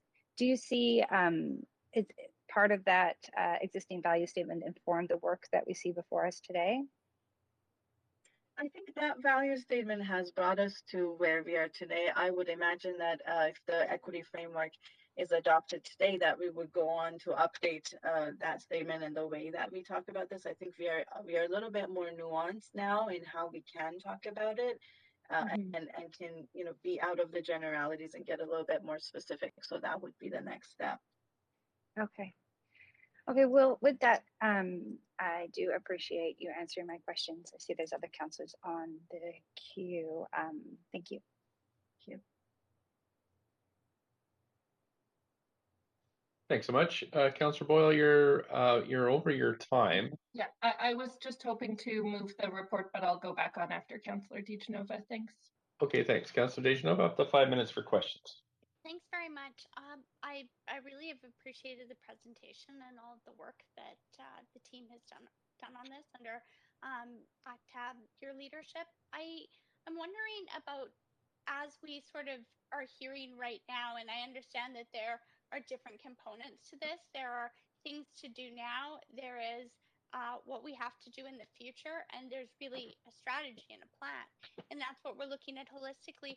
I'm wondering, is there any work that's being done right now? And I'm not saying that there's not other things going on, but as we've seen such an increase in anti-Asian hate and racism in the city of Vancouver, and the physical attacks on people, the emotional and hurtful attacks on people. In fact, I just heard of one from someone that I know yesterday, and I didn't even know what to say to that person. I was in so much shock that could have happened to them. So I'm just wondering, what are we doing at the City of Vancouver to address that? Not to say that that is the only important thing, but considering I think it's over 800% of an increase that we have. Yes, thank you. I think I got the question before you froze. Wilma Clark, I wonder if you want to take this one. Sure, yes, and thank you for the question. We do have actions happening around anti-racist actions and anti-hate actions. We've hired a senior planner focused on anti-racism work, and one of the things that they did very recently was brought together a group, a focus group, which was comprised of some of the community organizations that are attempting to respond to the pieces that you're speaking to, Councillor DiGenova, as well as some of our advisory committee members, to actually map out what's available right now, what's everybody hearing, what are we doing to respond. We also have had some conversations with the VPD. We're looking at our reporting that's happening, that comes into the city, that comes into them. But we've also been talking to the province and looking at what they're doing and seeing how we can work together with what Resiliency BC is doing. They're looking right now at setting up a 211 sort of website piece. And we are working closely with them on that. We've also put together what we're calling a public partners and community anti-racism action working group. Right now, we have a number of public partners that are working together, and we're looking to bring in community members, again, to look at exactly what you're talking about. We also recognize that we did do some work recently where we put out some information on, how to... It's a privilege, Mayor. It's very difficult to hear staff. Yeah. Just got to Sorry, mention. is this any better? Yeah, you're fading in and out a bit. Oh, okay. Sorry about that. So finally, I just wanted to mention that we did recently put out a piece on bystander awareness and training, and we have that information on our website. And we are trying to update information to community on our website regularly. We are trying as well to do a much better job of integrating information that comes in through 311, where we learn of racist incidents happening and can forward them to appropriate resources. Thanks so much. I just have one other follow-up question to that is, are you actually working also, I understand the different groups that you've talked about, and it's really helpful information. I didn't realize that some of this was going on. Are you working in specific cultural groups in communities throughout our city to speak to leaders that could get this message out to people who traditionally might feel ashamed or might not report these things that are happening to them? Yes. I just want to make sure. Yeah, we definitely are. We are very connected in through a number of distribution lists that we have, through our grants program, through our work that we were doing with immigrant communities. We have a distribution list for that work as well, so we use those regularly. We have hired 2 planners recently. One's very specifically focused on cultural redress and anti-racism with the Black community, and another specifically focused on anti-racism and cultural redress with the South Asian community. We have a Chinatown transformation team that's also deeply engaged in some of this work. So yes, we are. Thank you. That's my time. Okay, thanks very much. Councillor Boyle, you can move it now, I think. Yes, thanks. I'd be happy to move the recommendations. Okay, thank you. I'll put us on a main queue if folks want to speak to this item. Councillor Boyle, up to 5 minutes whenever you're ready. Thanks. I'll be brief, but just to echo a huge thank you for all of the work that's gone into this on the staff end across so many staff teams, as well as the significant community engagement and community input that went into it. I think this is really an incredibly important and transformative process, and I hope that we as council in leadership positions really understand and remain committed to it in all of the ways that are needed to ensure that it's adequately resourced and adequately supported, that we are supporting it being a kind of bedrock for all of our large and small initiatives like the Vancouver Plan, and that we can continue to be trained and do the learning around this work so that we can be strong advocates of moving it forward. And again, we'll just say a deep gratitude to the staff who are doing this work. It's difficult and sticky and so important, and we are lucky to have that leadership in helping us figure this learning out and shift a big institution with a lot of historic wrongs to correct and learn from in moving to a better place. So I'm really very happy to see it move forward and to be able to continue championing it in all the ways that may be needed. Thank you. Councillor Swanson, up to 5. Yeah, also my thanks to the staff for this. I'm really hoping that our city communication people will be able to try and get it out more broadly, so it's not just us council folks that are reading it. I thought it was a really good report. And I'm really hoping that we can implement some of this equity in the Vancouver plan. That would be so important. So yeah, that's it for me. Just thanks, and totally support this. Thank you. I put myself on the queue, so Councillor Boyle, you're the deputy mayor for this month. Would you be able to take over while I join the debate? Yes, happy to, Mayor, and you are up next, so you have 5 minutes. Thank you so much. Council, this is really important work, and thanks to all the staff that are doing this. I have to say, you know, I've just learned so much in the last year about the work that needs to be done and the work that's being done. And how hard this is, but how necessary it is. So I think I'm glad that we're coming at this at council. I mean, I've spent the last year working on this at police board, and I have to say that I think with that organization, we've turned a corner, and, you know, looking forward now to working more together in terms of addressing systemic racism, both at the board level and within the VPD, but all organizations within the city need to both acknowledge and then address this work. A lot of times organizations have been doing this work, but haven't named it or made it clear to the public this work is undergoing. So I do think this framework is important, but also I think that we have to at times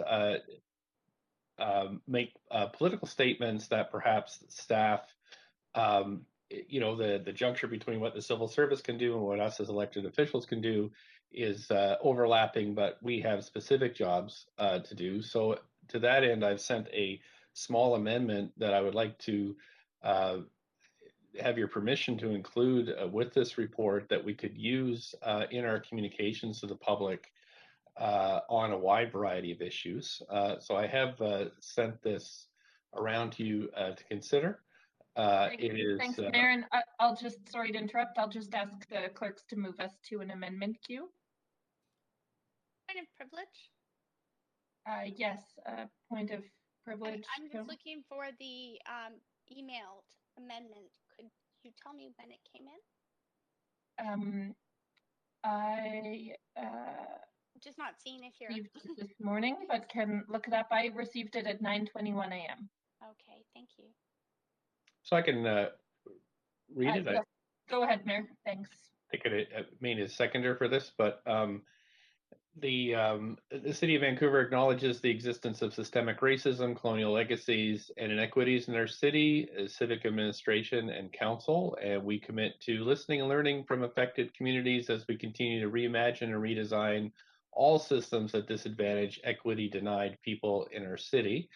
It's a short preamble, but I have noticed them in the work that's been done by the City of Calgary, by now the Vancouver Police Board, other organizations that are actively undertaking this work. So I thought it would be a good idea to add it to our document as well. So happy to second it. Second. Thanks. I heard Councillor Fry as a seconder. So Council, we are now on an amendment queue with a seconded amendment. And Councillor Kirby-Yung, you are up next to speak to the amendment. Yeah, thanks, Chair. I wonder if I could ask a question through you of the mover. Yes, go ahead.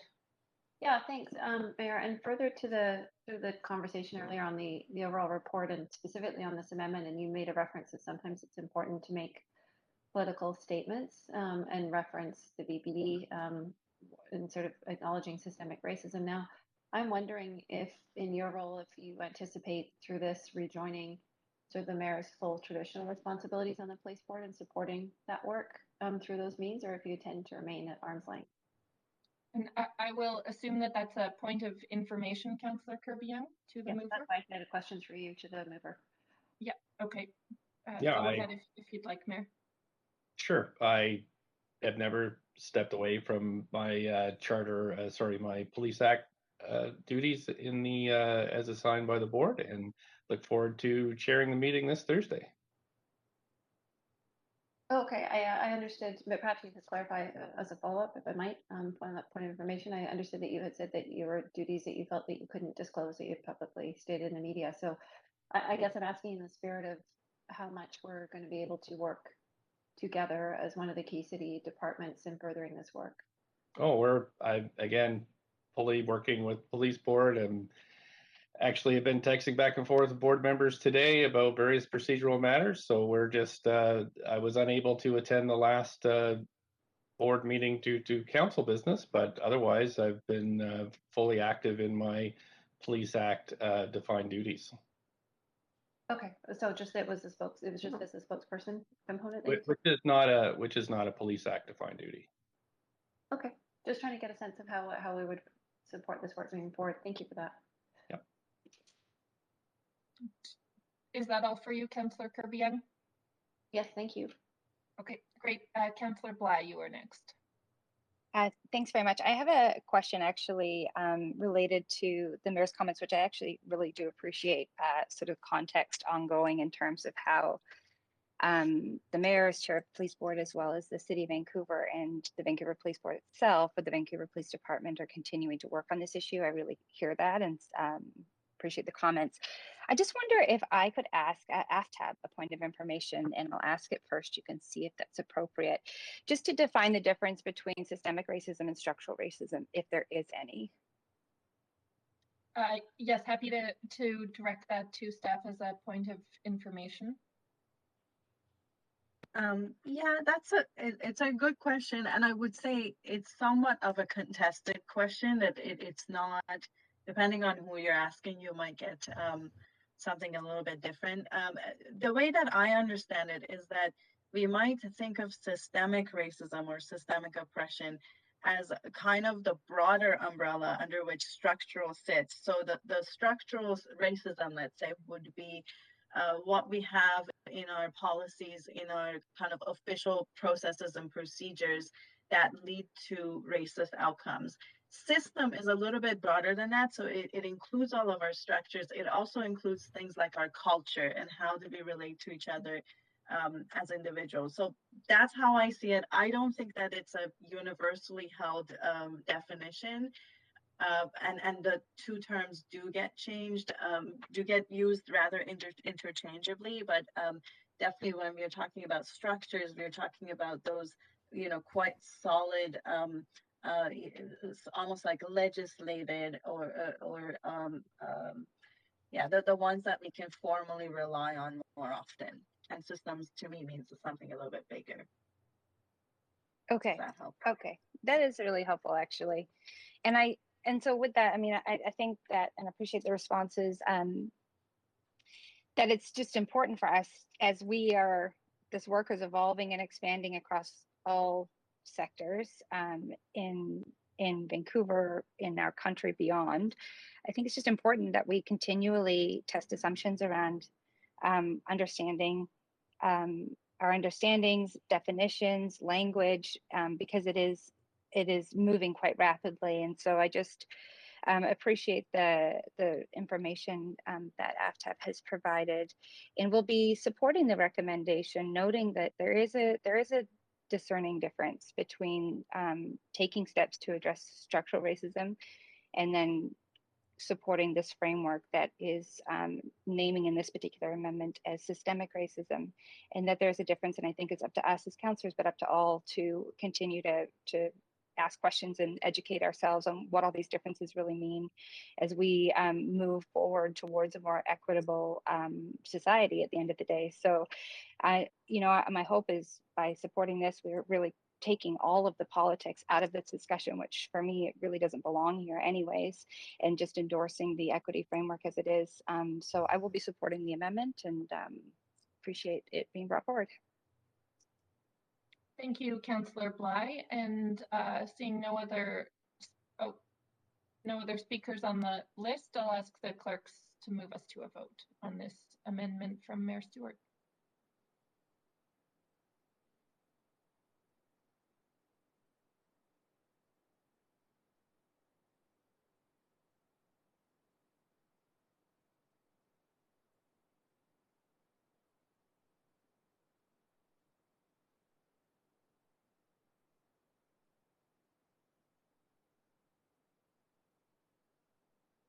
That amendment passes with none in opposition.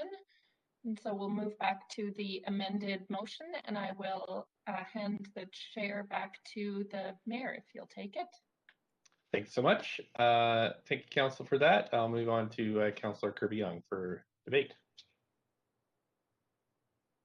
Thanks, Mayor. I just want to really reflect and appreciate the work done towards this equity framework, and it's a milestone, but it's also a beginning. I think it's a starting point, and I appreciated the comments from our Chief Equity Officer in presenting that said that it's a process as well as an outcome. And so for me, it's really an evolution of the way of doing things. So it's not just the what we do, but it's also the how we do it. And I think that that's a sort of an important observation and a sort of a takeaway for me this morning, that this is really about sort of evolving our thinking, mindset, philosophy, and approach to how we fulfill the responsibilities that we have as a city, so that we are engaging in involving and lifting up all the residents of Vancouver. And so I think that's obviously important work, obviously particularly topical and sort of heightened, I think,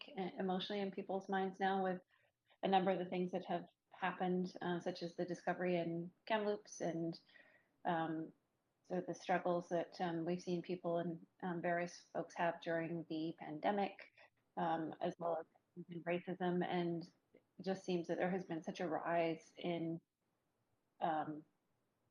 really challenging and sort of troubling situations and the impact on people and the discord, I think. So one of my hopes as well for an equity framework is that it can help to foster an actually productive dialogue across peoples that will help to move us forward. Because I think one of the biggest concerns that I have at this moment in time, I think it's happening, beyond Vancouver and certainly across the country and other places, but certainly in our city, which is our focus and our responsibility, is how dissonant and destructive a lot of the discord is that's happening now, and not providing a real opportunity to have a number of those conversations and put voices forward and for people to learn and discover and ask questions. And we do have to, I think, have also mentioned that, make space for that, and not sort of make people feel less than when they're expressing a genuine interest in wanting to learn, but at the same time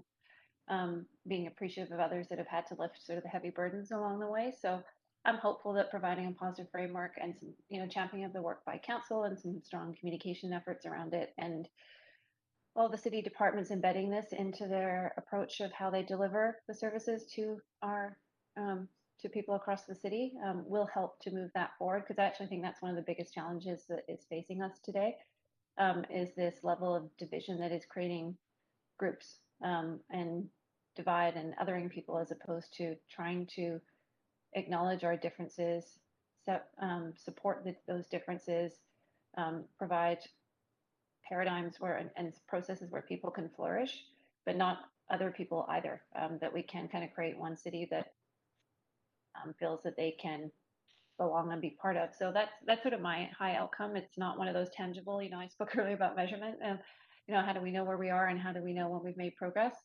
And so I recognize that that's a much more qualitative, intangible thing to measure. But for me, it's a really important outcome. So I'm hopeful that that's where some of this work will go. But I'm appreciative of the work and the fact that we're putting some definition and structure around this so that we can sort of progress and move forward. Thank you. Thanks so much.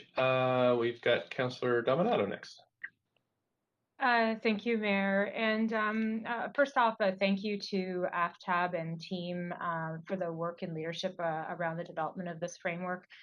I think it's incredibly important, and it is absolutely the right thing to do. And Councillor Kirby-Yung touched on this, and I asked this question previously as part of briefings, but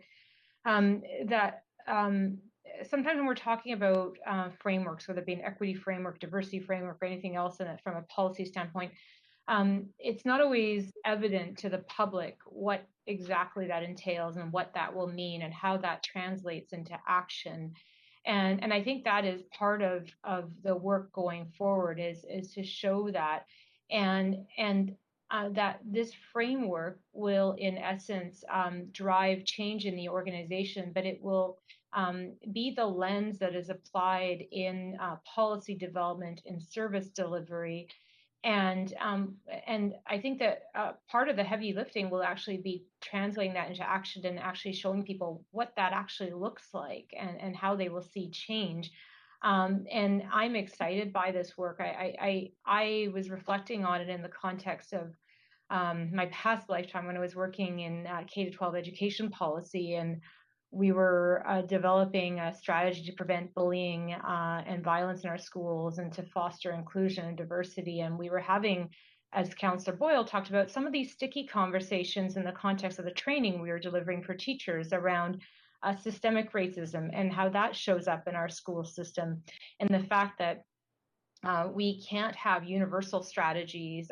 Yes, everyone is entitled to an education, but we do have to have targeted strategies, particularly for certain populations and students in our school system. When we were talking about that in the context, as our report talks about, particularly that there are inequities faced by Indigenous, Black, and other racialized communities, and we were seeing that in our schools, and that young people were not feeling as safe or included, including not only Indigenous students, but also our 2S LGBTQ plus students. And so what were the steps that we needed to take to address that? And then the other piece I was reflecting on as part of the conversation, and recognizing it's in a different sector, but is healthcare. And I was meeting with a friend recently who is of South Asian descent, and asking about why they've been focusing increasingly on their health, and through that conversation learned about the higher risk that this person faces for heart disease and is predisposed to, and so it got to me thinking about how, as a healthcare system, of course, this person's entitled to equal care and health, but within the healthcare system, we have to consider there are inequities and barriers that certain populations are going to face. And so we need to actually have tailored and targeted strategies to respond. And we've endorsed some measures through other motions at this council around collection of information through VCH to help inform policy, recognizing that there are particular groups and individuals who may be at higher risks.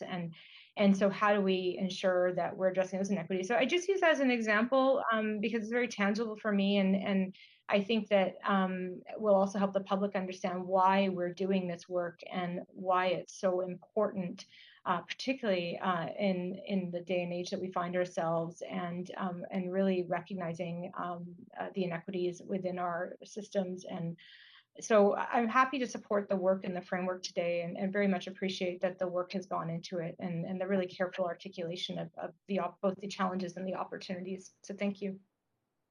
Thank you. Councillor Carr, up to 5. Yes, thank you. I also want to start by thanking so much AFTAB and the whole team, everyone involved in preparing this report, and just it's just a sincere thanks for this incredible work. It's been a long task, and it's just the beginning. of a journey requiring us all to be involved in the change necessary. We are a city of diversity, and I think all of us understand and know that. Over 50% of the people in Vancouver have English as a second language. We are a city of immigrants. My own family, I'm first generation. My parents were immigrants, and I grew up in East Van, where it was a neighborhood of immigrants. I have been deeply disturbed by the increase in racism that is not just happening in the city of Vancouver, but globally, and especially we've seen in the United States more recently over the past number of years. I was deeply distraught by incidents of racism that have been on the increase during the COVID pandemic. The racist language and attacks, for example, on members of the Chinese community within this city. It's shocking for me, it's frightening for me, and it is absolutely unacceptable and demands our leadership in creating change.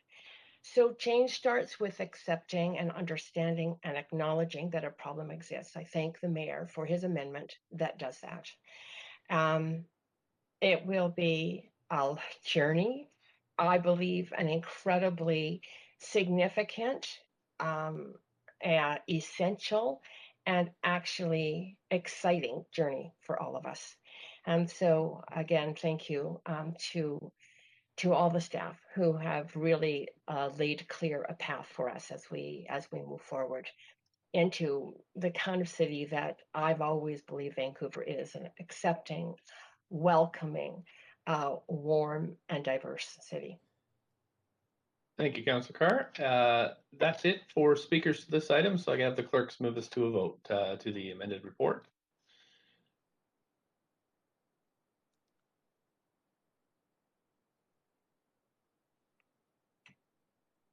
There we go. Thank you, Council. That's unanimous. So again, thanks to staff and speakers and to Council for that. Very much appreciate all that work and look forward to more that's to come. Okay, Council, we are now we're at 11:27, so we have about a half an hour left to continue with our business. We have the communications report was held by Councillor Dominato. Councillor Dominato, do you have questions or?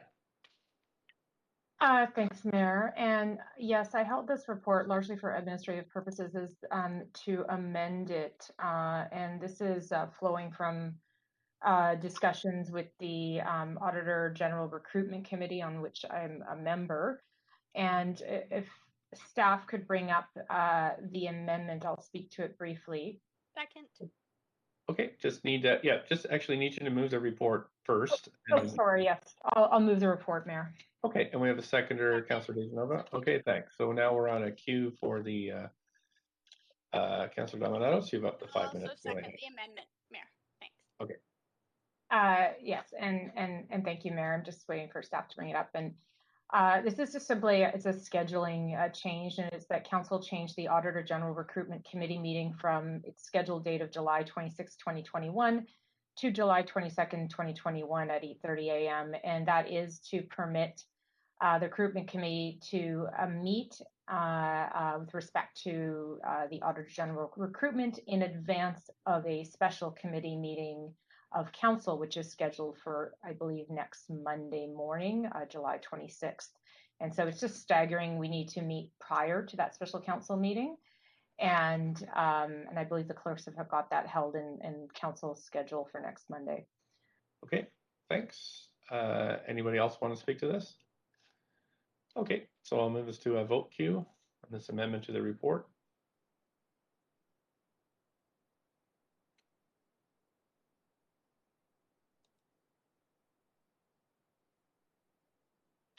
Councillor Swanson, there we go. Okay, thanks. That's unanimous, and I think I'm not sure if there's anything else. Do we need another vote on the amended report, clerks?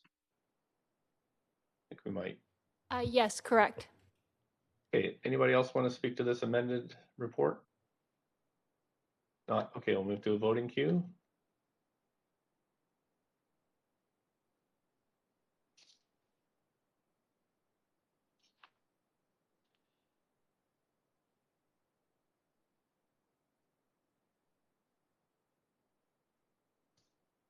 Thanks so much. That's passed unanimously. Thank you. Clerks, I think we're on to bylaws now. Is that right? Correct. Okay, great. So council, we've got 38 bylaws in the agenda. Bylaws 37 and 40 have been withdrawn. So council members who are not present for the meeting related to public hearing must confirm that they have reviewed the proceedings in the meetings if they wish to vote on the enactment bylaw. So I'm just going to go through this list and just ask you if you have reviewed the information and if you will be voting. Bylaws 1, 3, and 4 are from the public hearing of July 6th. Councilor Dejanova, you are absent. Have you reviewed the proceedings and will you be voting on the enactments? This was the July 6th meeting, Mayor? July 6th, bylaws 1, 3, and 4. I would just like to note a correction. I was not absent, Mayor. You would not let me vote on the first item, and I was not called. So I listened, but I was afraid to participate otherwise. So I wasn't in attendance. I was listening to the whole thing, and I will be voting, yes. Okay, great, thanks. Bylaw 15 is from the public hearing of July 9th and 11th. Councillor Fry was absent. Councillor Fry, have you reviewed the proceedings? Will you be voting? Sorry, Mayor, I haven't and I won't. Okay, thanks. Bylaws 19, 20, and 21 are from the public hearing of July 13th. I was absent. I've reviewed and I will be voting. Anybody wish to hold? I have folks on the list. Councillor Dominato, do you wish to hold any of these for bylaws for debate, separate vote, or conflict?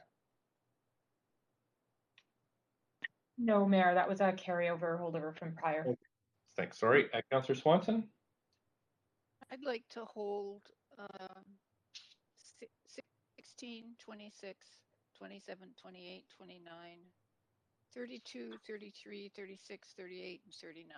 You're going to have to go a little slower because we have to have separate votes on all these. So you can hold them all as a batch for if you want. I'll just vote against them. I just want to be consistent. okay, thanks. Clerks, can we have 2 batches of consent? Or do we have to go through each one individually? Sorry. 2 batches is fine. Okay, thanks. So Councillor Swanson, if you could just name your numbers again so I can mark them. 16. Okay. 26, 27, 28, 29. Okay. 32, 33. Okay. 36.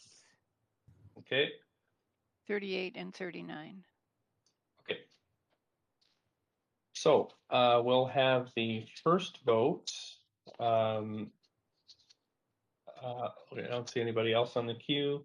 So I need a motion. Thank you. And I'm just going to read out the numbers for the first vote, which are. I'll second that, Mayor.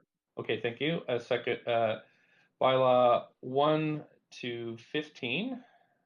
1, 2, 3, 4, 5, 6, 7, 8, 9, 10, 11, 12, 13, 14, 15, 17, 18, 19, 20, 21, 22, 23, 24, 25, 30, 31, 34, 35. That's on the first bit. So I think we can do yays and nays. All in favor say yay. Yay. Yay. Opposed say nay. I don't hear any nays, so that's passed. Thank you very much. The second group of bylaws is 16, 26, 27, 28, 29, 32, 33, 36, 38, 39. Can I have a mover for those? Councillor Dejanova. Thank you. Second, Councillor Bly. I heard Councillor Bly second. Thank you very much. All in favor. We're actually going to have a recorded vote on this one. So I'll ask the clerks to cue the recorded votes. And we're just going to wait. I think we have to clear the last vote first. Councillors, you can just hold on here.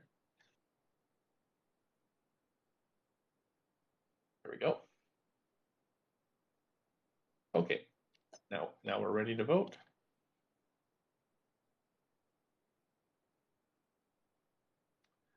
Great, that passes. Those bylaws pass with Councillor Swanson in opposition. Thank you so much, Council. We're finished with the bylaws.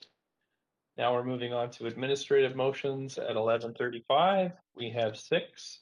The first one is approval of form of development 1506 West 68th Avenue and 8405 Granville Street. If anybody wishes to declare a conflict of interest, just let me know verbally.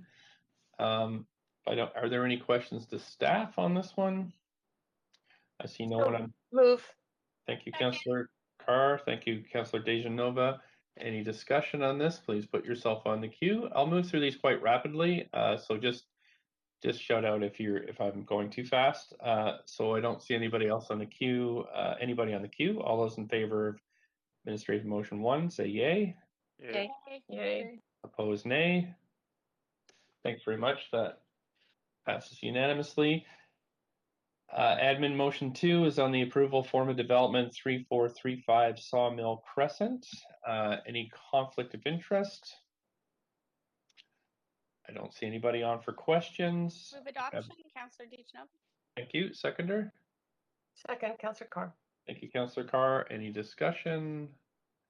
I see no one on the queue. All those in favor then say yay. Yay. Yay. Opposed, nay. Thank you. That's passed as well. We're on to number 3, approval of form of development 118 to 150 Robson Street. Any conflict of interest? Move adoption.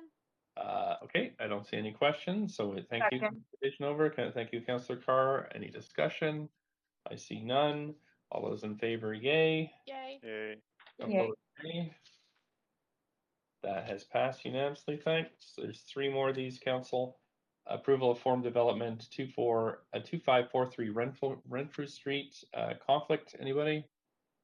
Nope. Questions to count? Questions? See no one on the queue. Mover, please. So moved, Councillor Dominato. Thank you. Councillor Dejanova, I heard as a seconder. Any discussion?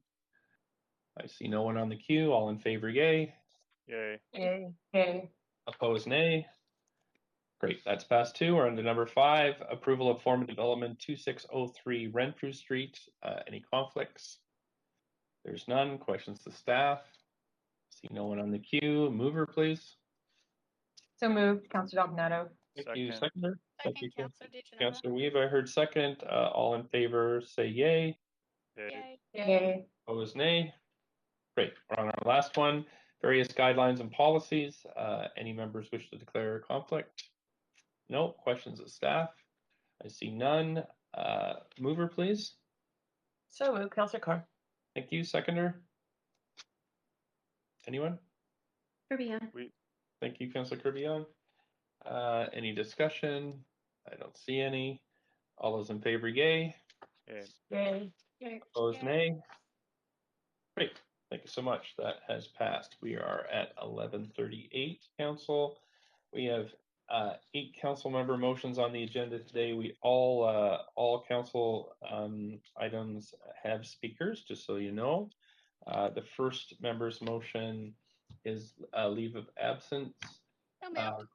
Thank you. This is for me for civic business on July 22nd from 1 to 5 and on July 29th from 9 to 12. Thank you, Councillor Dejanova, for moving. Seconder?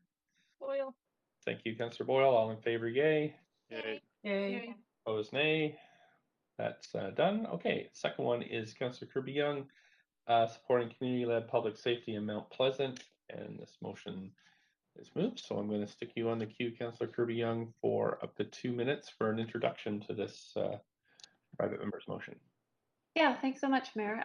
As you referenced, this motion is titled Supporting Community-Led Public Safety in Mount Pleasant, and it's an initiative that came forward from the community, from the Mount Pleasant BIA championing it, but working in conjunction with a number of different organizations in the Mount Pleasant area. And so I'm simply sort of the vehicle to bring this forward on behalf of the community.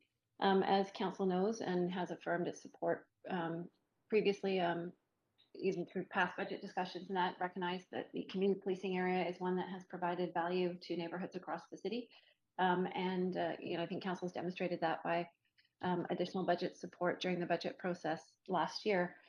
For those that are not as familiar, and recognize that there's always a lot of learning that happens when motions are coming forward, that all the CPCs operate completely independently of the Vancouver Police Department. They are independent not-for-profit societies that are actually operated, staffed, and governed by volunteer members of the community.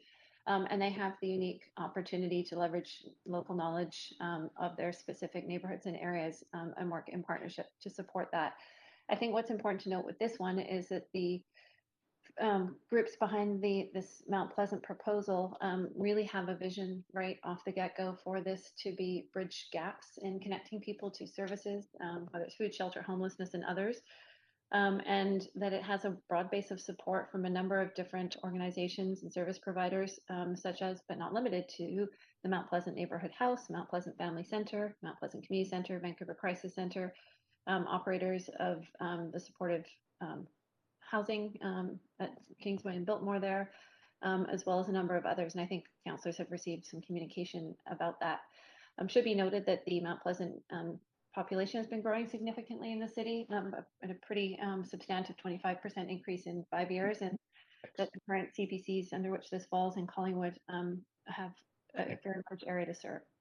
Thanks. That's 2 minutes, and now you have questions for up to 1 minute. Councillor DeGenova, go ahead. Questions up to 1 minute. Nope, oh, yes, thank you.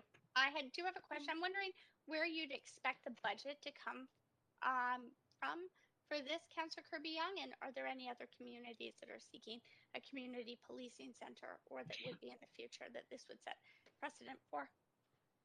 I'm not aware, to my knowledge, of other proposed new CPCs. I think that this was one that I'm aware of that was identified specifically in being underserved because the geographic area is so large in terms of Collingwood and the area that it covers. And the budget was the question. Yeah, I just finished the first one. I do know that the folks in Northeast Falls Creek feel that there's a bit of a gap in terms of them not fitting in neatly into a specific catchment area. So they certainly have interest in being supported by CPC. And then, yes, with respect to budget, I'm proposing it comes forward as part of the draft budget so that council can consider that along with all of the other budget commitments that we have. And as you know, we have an established line item for community policing centers. Thanks. Councillor Boyle, up to a minute. Thanks. I'm curious to hear, given many of the examples you outlined are not traditional policing responsibilities, I'm curious to hear why you are recommending a community policing center rather than resources that address the numerous issues that you presented in a non-policing manner, I suppose. Yeah, thanks for the question, Councillor Boyle. And I would probably reframe that a little bit, say I'm not suggesting this, it's coming forth, as I mentioned, from the community and a number of different organizations, including a lot of those social service providers that are operating in the area, such as the supportive housing operators and others that see, I think, a benefit in bridging sort of between the services that they deliver and that they offer and what traditionally policing has. And so I think that was the philosophy from the community's perspective. Thanks. I have a quick question for you, Councillor Kirby-Yung. So the money for community policing centers flows through the police board. I think that's my understanding. And the operational aspects of support come from the Vancouver Police Department. So I'm just wondering why this isn't something the board would deal with first before we deal with it. Yeah, thanks for the question, and it's a good one. I think it's because, as I mentioned earlier, that they're independent societies and they don't report to the police department. And as you mentioned, the money flows through the city, and it's simply a flow through in terms of. Why it report to it flows through the board though, not through the city. Yeah, I'm just trying to answer that. The money flows through the police department, but the police from the city in terms of the operational support. So in order to pay for their leasing, their office, et cetera, my understanding only financial support that VPD provides specifically is the assignment of an MPO. No, it's the board though. It's not council. It's the board the money flows through. I'm trying to answer your question, Mayor, but I'm sorry, that's my time. Okay, Councillor Fry, up to a minute. Yeah, just a little bit of a follow-up on the question of funding. I do recall from the 2020 budget, there was an allocation within the police budget for increasing community policing centers, and then other times it's been a separate line item. Do you know what Could you elaborate on how the budget works? Yeah, my understanding, as I said, is that there's a specific funding amount that is targeted and approved by council for CPCs. And as referenced, and I appreciate the question, Councillor Fry, it then is provided as part of the overall VPD budget envelope, but the VPD disseminates the agreed upon amounts to the community policing centers. Okay. Does that make sense? Somewhat, but I think this is probably something that will be part of a robust debated budget. Thanks so much. That's it for questions, Councillor Kirby-Yung. We have a seconder for this motion. Second, Councillor Dominato. Okay, thanks. And we do have speakers here tomorrow. So would someone like to move a motion to speakers? Councillor DiGenova. Thank you. Seconder? Anybody? Second, Councillor Carr. Thank you, Councillor Carr. All those in favor say yay. Yay. Opposed say nay. Great. Okay, that's moved to the standing committee tomorrow, which starts at 9:30 a.m. Second, we're at 11:46. Motion 3 is considering youth housing needs within the city's housing strategy. Councillor Dominato, you're up for 2 minutes. Thanks, Mayor. Yeah, so in brief, I've been wanting to bring this forward for some time. This is when I first got engaged with the Housing Vancouver strategy, and with the various reports back that we've had, a lot of it is largely focused on reporting on income bands and affordability. And while that is part and parcel of serving youth, and the strategy recognizes that youth, along with a number of other populations, are vulnerable and in need of housing, I have wanted us to have more of a youth-oriented lens on opportunities that might present themselves. And you'll see in the motion it talks about that youth are often overrepresented. We know in our last homeless count, it was 9% of individuals who are identified as homeless in the city of Vancouver are actually youth. Particularly youth aging out of care is a high vulnerability. They often end up disconnected from services and supports. And agencies that are supporting youth aging out of care, for instance, are looking for housing. And I spoke with one of those agencies, and they were going to hire someone to find housing, and realized it wasn't worth their investment of hiring a person to do that, because they would go and do searches and they couldn't find any affordable housing on the market that would be suitable for youth. And there are models out there. BC Housing has explored this in terms of ways to support youth, whether it be youth aging out of care, youth struggling with mental health and addictions. And I would like us to, through this motion, to indicate that this is a priority. We want to be looking more closely at this as part of our ongoing policy work. And I was very intentional of not saying, let's create a new strategy. We have a lot of strategies already in the city and the council. But to really embed this as a lens and to engage with some of these youth serving agencies around how we can collaborate and work more closely, and work with the private sector as well and private market to deliver housing that is suitable and affordable for youth, whether youth aging out of care or youth who may be vulnerable or prone or at risk of homelessness. And so that is the thrust of the motion. I'm happy to take questions. Thanks. Councillor Swanson, up to a minute. How do you propose that working with the private sector to build housing could be affordable for youth aging out of care? There's an opportunity to work with the private market. I mean, the private market now delivers housing. It can also be done through nonprofits. That's not the focus of the motion, is the how, it's the what. What's the outcome we want to get to? And we want to be able to enable housing that is suitable for youth. And there are different ways of doing that. There can be fully furnished homes and units. But that's a conversation. That's why it's not prescriptive. It's for staff to go do the research, to go speak with the different agencies who are involved and have ideas around this. Okay, thanks. Thank you. Councillor DeGenova, up to a minute. Thanks. Councillor Dominato, I'm sorry to put you on the spot, but I don't actually have the answer to this one, and I was hoping you did.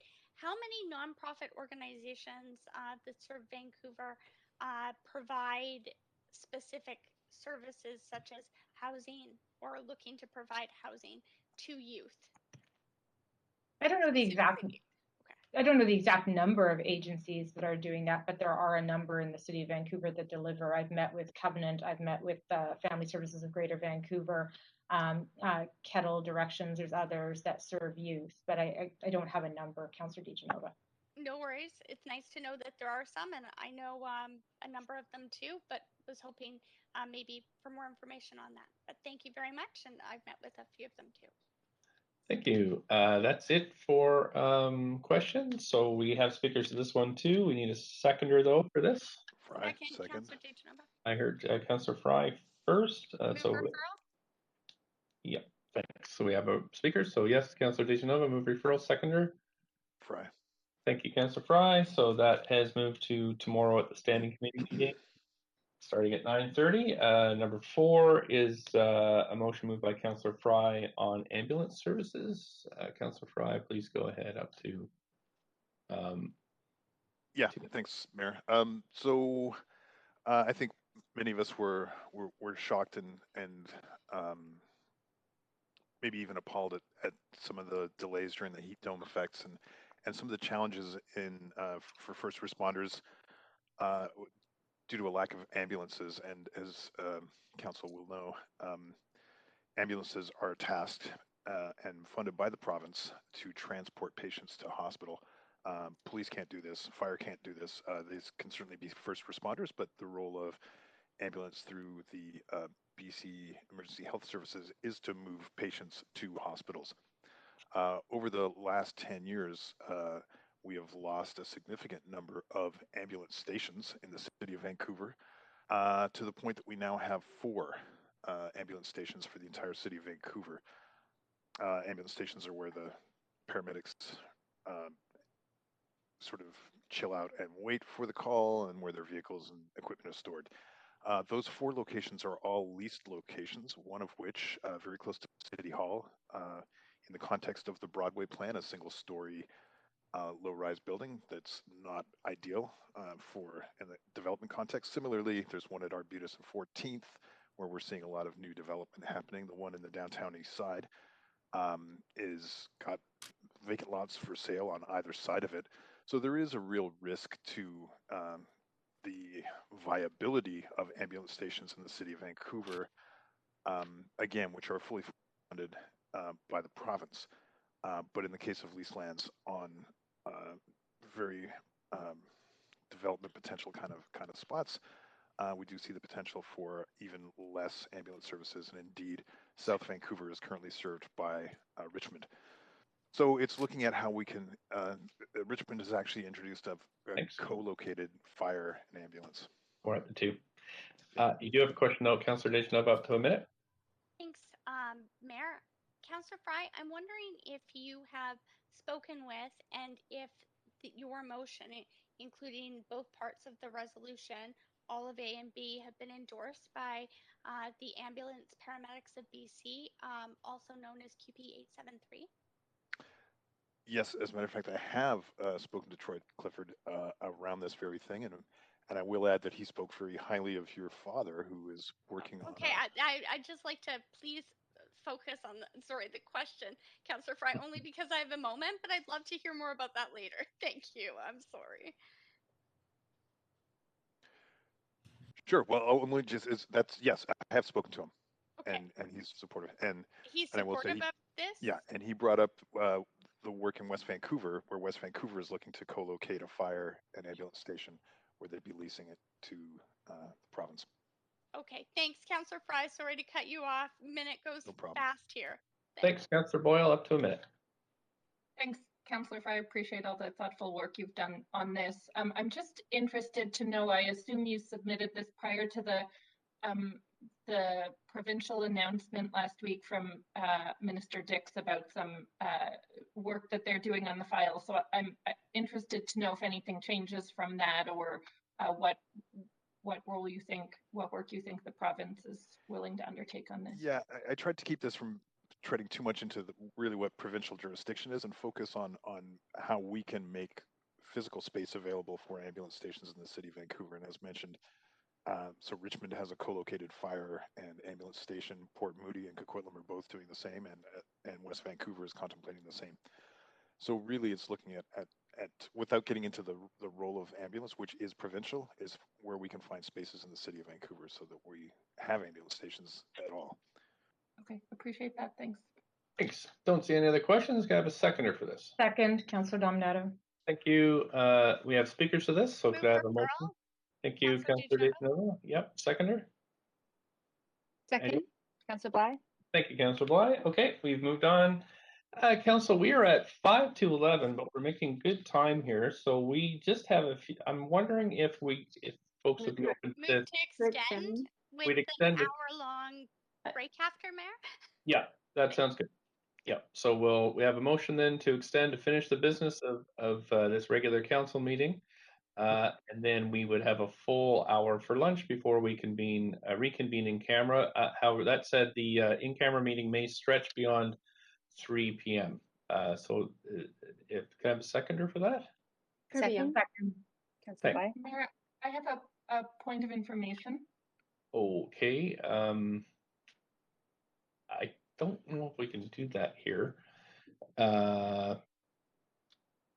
I think this is debatable. So, right. So you have a point of information? Yeah. Okay. Sure. Go ahead. I just wanted to clarify. It's my understanding that there are 2 new motions under new business. So we're, I guess, are we extending to do all of that work, which could take a little while? Right Okay. to adjournment. Yeah. Okay. Thanks. All in favor of that, say yay. Yay. Yay. Opposed, nay. Okay, great. We are extended. Thank you. I'll just try to move this through quickly. We have a second motion 5 from Councillor Fry. Councillor Fry, you have up to 2 minutes for. Sorry, I was going to clear this queue. You go ahead and start. I'll just queue you up here. Sure. Thanks, Mayor. And really, this is me bringing this forward as council's liaison on the Vancouver City Planning Commission. I was very pleased and impressed to deliver this memo from the VCPC that was authored, I think, primarily by Gabrielle Peters and Amina Yassin, both who have really jumped in, and I would say with some very rapid response and really thoughtful considerations, in particular with a lens from an accessibility perspective and a BIPOC perspective and just a vulnerable populations perspective as to what the city of Vancouver can do, ironically from a more equity framework kind of perspective, in recognizing that we are in a climate emergency, and this sadly won't be the first or last time we experience some extreme heat and air quality issues, and likely again this summer even. So what can we do as a city? And I think there's some incredibly thoughtful and important considerations in this memo. So bring it forward, and I understand Gabrielle Peters will be speaking, as will the VCPC. Second, Councillor Kirby-Yung. Thanks so much. We didn't have any questions for that one, so we can have a seconder. And we also have speakers to this, so could we have a seconder to hear? Thank you. Yep, that's fine. Referral's fine. Do we have a seconder for that? Second. Okay. All in favor? Yay. Yay. Yay. Opposed? Great, thanks very much. That's referred to tomorrow as well. Okay, now council, we have notice of council members' motions as the next point of business.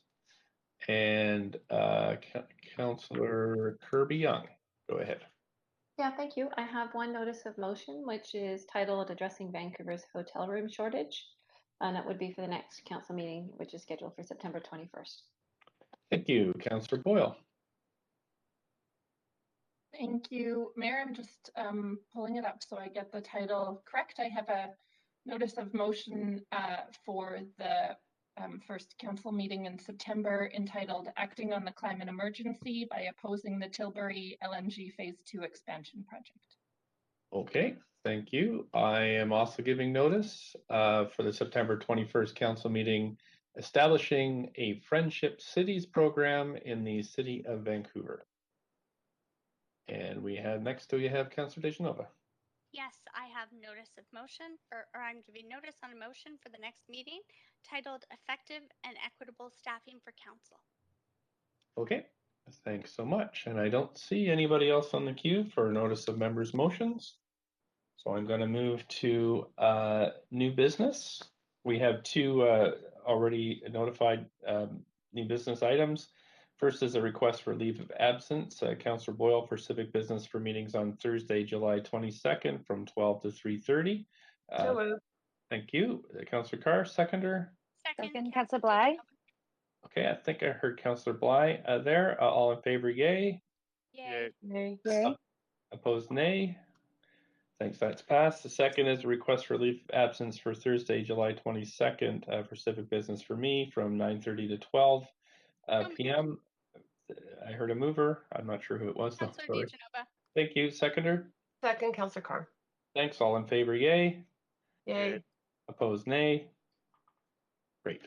Thanks. That's passed. Okay, so now we're on to items of new business. Councillor Boyle? Go ahead. Thanks, Mayor. I circulated a new business motion as urgent business earlier this morning, as Council knows, and it is a request that came out of the UNDRIP task force's first meeting last week. Second, Councillor DiGenova.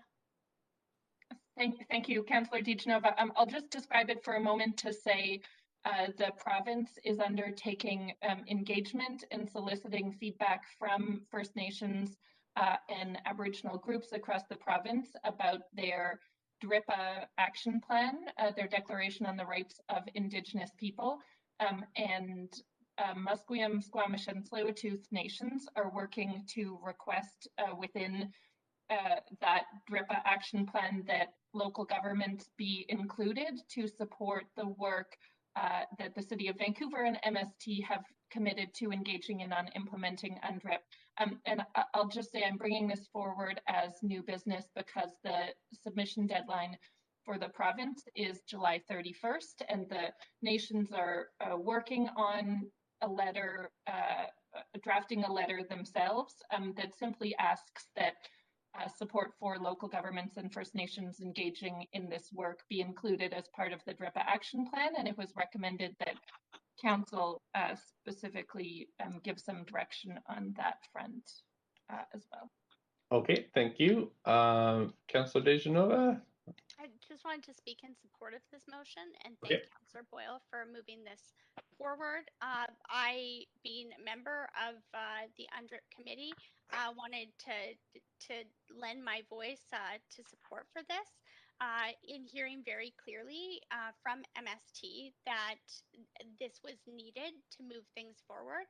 I also just want to remind Council that we have a very short time frame to work together with committee members as well as the technical committee that I assume will be meeting separately, but also will be listening in and joining some of the other meetings. And I know that we need to move forward quickly with this. If we don't, I'm concerned that we won't get any work done. And I think that, you know, even just at this point, as we move forward right now, I wonder if we may even need more meetings moving forward. But that's not an issue I'm going to raise at the moment.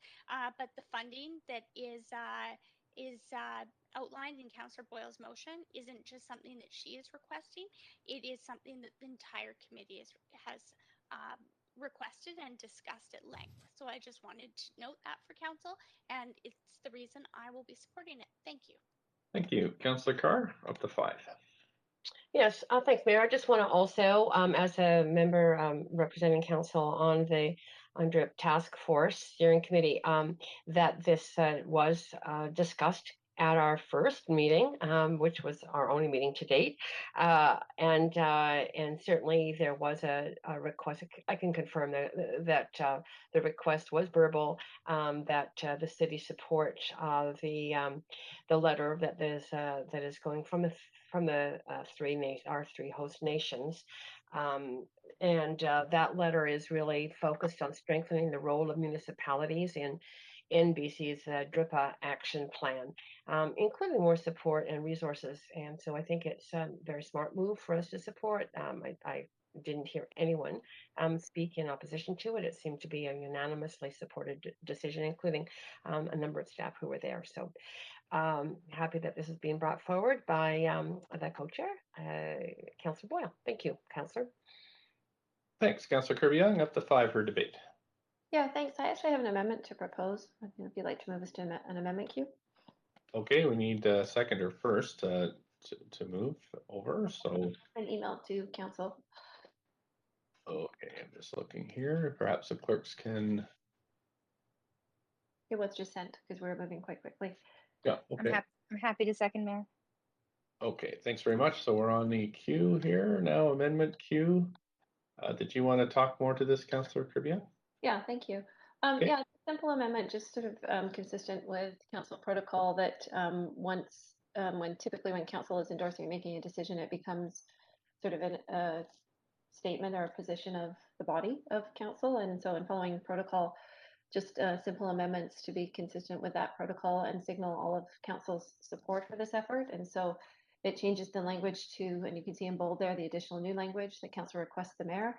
And it says further to a motion from the UNDRIP task force. That further to a motion should be bolded. My apologies.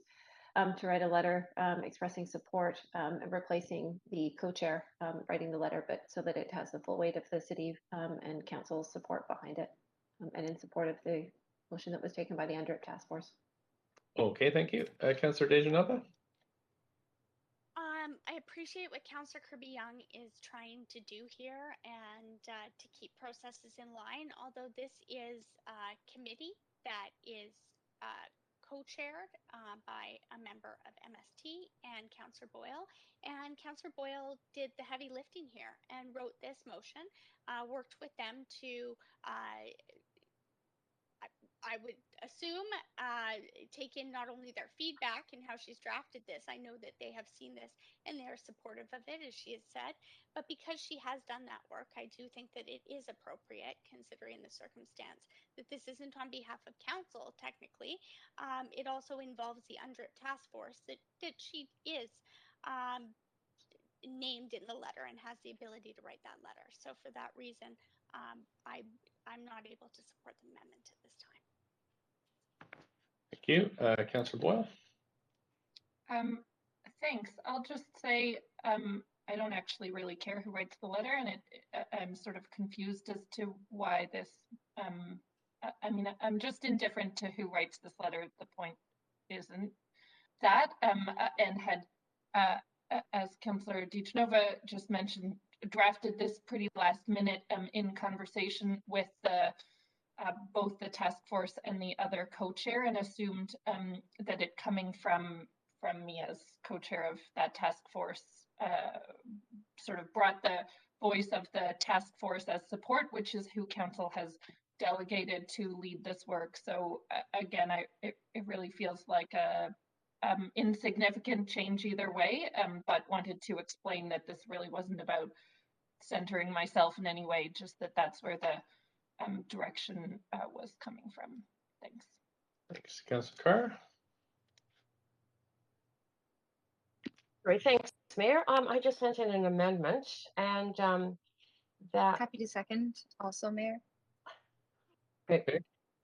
Okay, thank you. So I'm sorry, I'm just trying to bring it up. I'm unfortunately it sent so fast. Okay, I'm just moving us to a queue, so go ahead, because it was seconded. Councillor Carr, go ahead to the amendment. Yeah, I'm so sorry. Point of procedure, Mayor? Yes, Councillor Dejanova? I don't see the amendment in my inbox. Yeah, you know, I actually did. I'm sorry, I'm asking. I was just asking. Yeah. I didn't see it. So if It you was could tell me when it was sent. it was just sent at 12:08. So Thank you very much. I just wanted to know what I was reading. Thank you. No problem. Yeah, that's fine.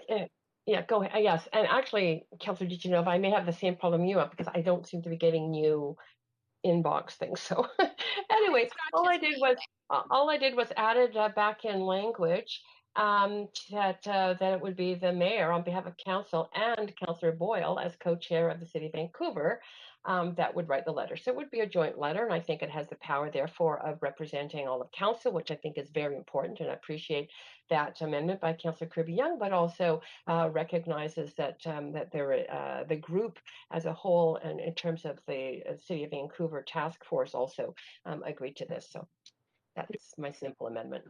Thank you. Councillor Dejanova to the amendment I support this. I think that it has it would help to remove the dilemma if anyone felt there was one, that this wasn't going through the proper channels in coming from the mayor on behalf of council, but also acknowledging that it actually may cause confusion if Councillor Boyle is not named on here and is not a part of this letter, considering the work she has done and the work that she will be doing as co-chair of the task force. So I just wanted to voice my support for this as well. Thank you. Councillor Kirby-Yung. Yeah, thanks. Appreciate the amendment. I'm just trying to keep us consistent on procedure here, and we normally don't. I heard a lot. That's important to me in terms of transparency and procedural consistency. And I heard conflictual statements. You know, one councillor saying this isn't on behalf of council. Then I asked, why is council voting on it?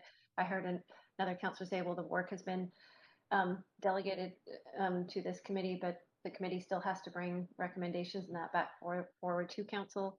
We don't have other committees and task forces where we have had chairs, whether they're chairs or co-chairs, that have written letters and so on. And so we have pretty established procedures around these things. And so I'm just noting, if we're going to differ for this, then I would expect that we would do so for the other committees that we have also that are coming forward, because I'm a big fan of consistency and transparency and governance. And I think that was the spirit of this here. It wasn't about any individual or otherwise, but it just seems inconsistent on a lot of levels to me. And I think that the public appreciates it when we have that transparency. I think we have a challenge, I will say, having this motion on the floor without, although council, I think, are very familiar with the principles of this and supportive of the principle of doing the work, but without having minutes from the meeting, without having a copy of this report, without having been advised of which members from the nations were constituted on the committee, without having any information online about the UNDRIP task force or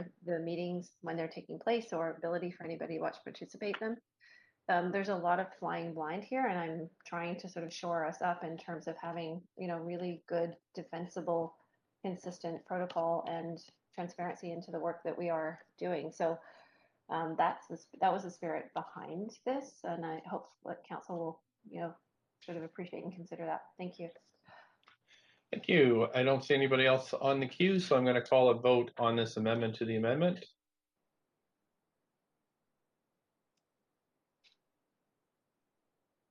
Councillors Swanson, Weave, and Kirby-Yung.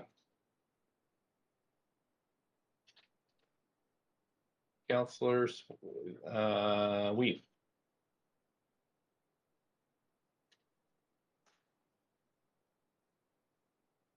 Great. That passes. Thank you, with Councillor Kirby-Yung in opposition. Now we're going to go back to the amendment queue. Councillor Carr, anything else? You have 4.5 minutes. I'm good. Thank you. Thank you. Councillor Dejanova, you have 4 minutes. I wanted to note that to the amended amendment, I now can support it. I said before I wouldn't support it, but the change in language has changed that for me. So I wanted to clarify that I will be supporting this now. Great, thank you. We can call a vote on this amended amendment now.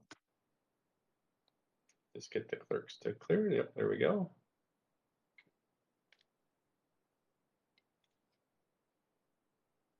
And that has passed unanimously. Thank you, Council. Councillor Kirby-Yung, anything else on this? No, thank you. Okay, thanks. So, clerks, I believe we need one more vote on this one. Just get you to clear the pass queue there. There we go. Okay, Council, this is amended amendment. Councillor Carr. Thanks, that's passed unanimously. Thank you, Council. Okay, so we'll go back to the Councillor Boyle, did you have anything else under new business?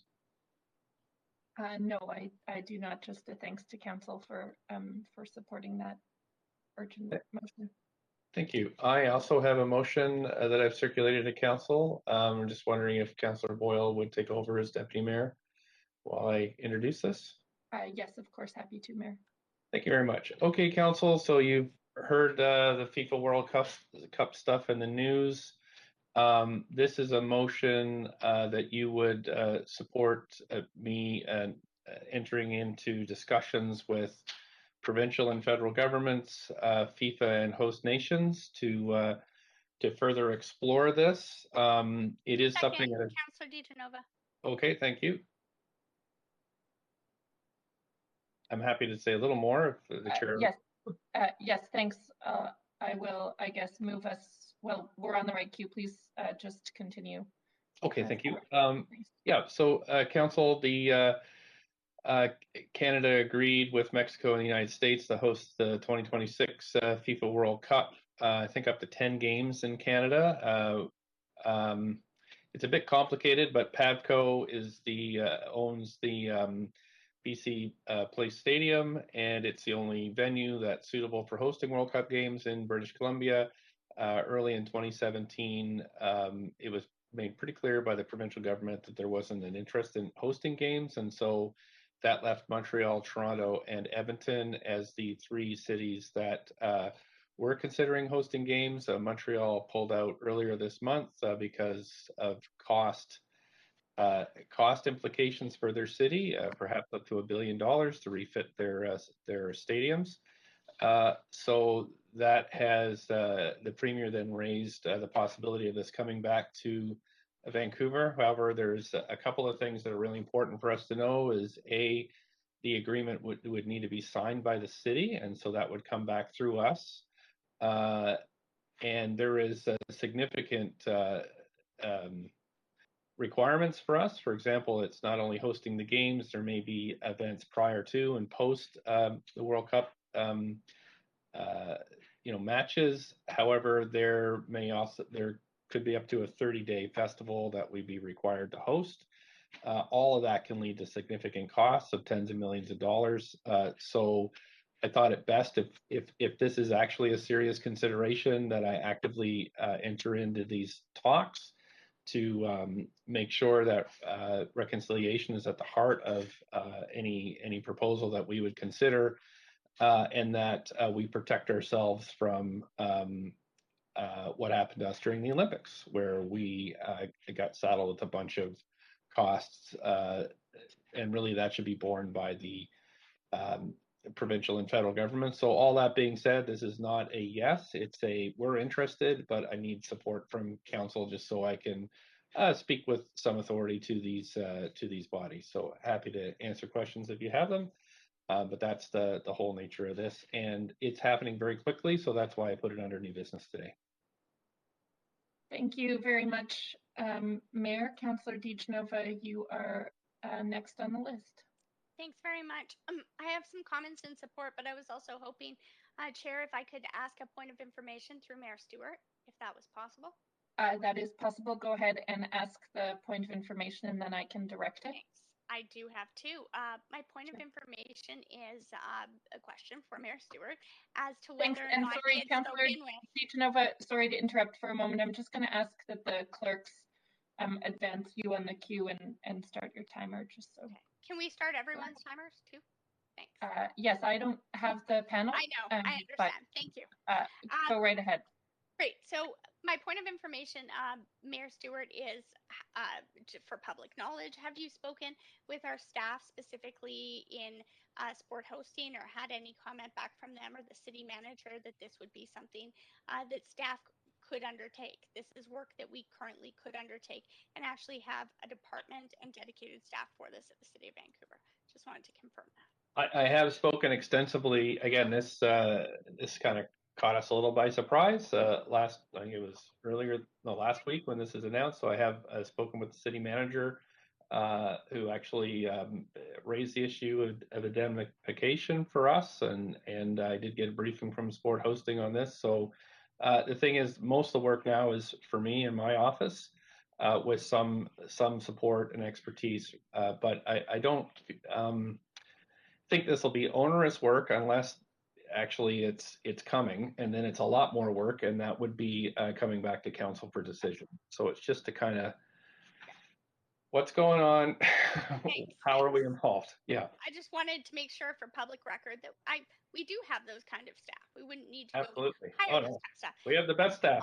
I know we do, and a shout out to Michelle Collins and her team. But also just wanted to ask if I may, Chair, another point of information. They'll let you direct. Again, it was intended to be a question for Mayor Stewart, and it's when we had the last FIFA championship here in Vancouver, the Women's World Cup, we had opportunities for underprivileged youth, and I really appreciate the lens of reconciliation that's been put on here. I'm not proposing an amendment, but would you envision those same opportunities being available to underprivileged, vulnerable, and marginalized communities, and especially youth, to benefit from this? Yeah, I don't know a lot of what's included in the packages or what comes yet. That's the information I'm hoping to get from FIFA and senior governments, but absolutely youth should be the center of this, and would definitely add that informally at this point. If there was some formal condition that the city wanted to add on to our participation, then definitely entertain that. That's a good suggestion. Thanks. And entertain, no pun intended, is what I was going to say when John Horgan, actually our premier, said those words. But I do want to thank the mayor for bringing this motion forward. It's something that I will support, and I urged council when I brought forward a motion on hosting a future Olympic Games, Winter Olympic Games, and appreciated the mayor's support and dedication to that too, and what he's done to move that forward as well. I said we should leave no stone unturned for economic opportunities in our city, and that includes social enterprise and opportunities that could benefit not only, and I agree, it has to 100%. It's a non-starter if our nations aren't involved, if MST is not involved. But also, there has to be benefit for the most marginalized and vulnerable people in our communities. And when we see what that is, then we can decide if that's enough. But if we don't move forward, we'll never see what could have been and the possibilities there. So I do appreciate this. And just as I said then, I would support more of this. I'm supporting this with my vote, and I'm crossing my fingers and very hopeful. Also have to say, just throwing it in there as a proud Italian Canadian, just on the heels of the Euro World Cup and Italy's win, so we don't have to go all the way back years and years ago. We have a recent win. I have to say that I think there was a lot of celebration, and it was nice to see, especially as we move forward with this restart phase. So leave no stone unturned for opportunities for our city, and if we do, another city will pick this up. I think that we owe this to the residents of Vancouver, and by that I mean all of the residents of Vancouver, to see what we can do to bring this to Vancouver. So thank you, Mayor Stewart. I will be supporting this. Thank you, Councillor DiGenova. Councillor Kirby-Yung, you're up next. Thanks, Chair. I have a simple amendment. Okay. And I see it's on the screen and was circulated to council. If there's a seconder, then I'm happy to move us to an amendment queue. Second. Great. Thank you, Mayor Stewart. So I'll ask the clerks to move us to an amendment queue and have you speak to it then, Councillor Kirby-Yung. Great, thank you. Yeah, it's a simple amendment, and it's an acknowledgement that in addition to the very significant community sort of spirit building and community development efforts, as well as sport development for younger people in sport and up and coming athletes and supporting that, that large events like this can have, they also are a tremendous benefit to our beleaguered tourism industry that has been so decimated and hard hit by the pandemic. And with all of the large major events that the city has hosted, from Olympics to FIFA to others, and I'm naming Tourism Vancouver specifically here, and I think it's important to recognize them. They are usually very instrumental in bids and ensuring that a host city can provide all of the necessary support, and that often includes things like identifying hotel room blocks, looking at the calendar of events relative to other events, ensuring that other large events, conferences, planning, et cetera, planned around that so as to sort of facilitate enabling attention to that one and inventory in the city. And so for that reason, I wanted to recognize that traditionally large sort of the group of key partners around the event have included Tours Vancouver, and I think it's really important that we work with them closely moving forward on these opportunities as we did in terms of bringing the Formula E opportunity forward, which is now happening next year, and also in considering FIFA for 2026. So that's the spirit of the amendment. Thank you very much, Councillor Kirby-Yung, and I don't see any other speakers to the amendment, so I'll ask the clerk to move us to a vote on the amendment.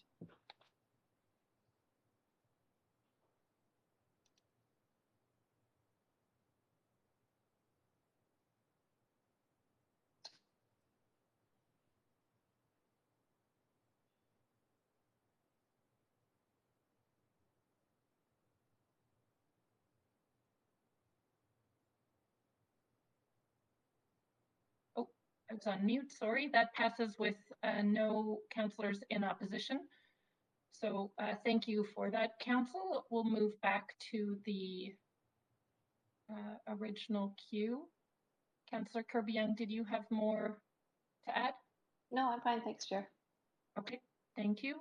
And clerks, it looks to me, I thought I remembered one other person on this queue, but it looks like there are no more councillors, so we can move to a vote on the amended motion.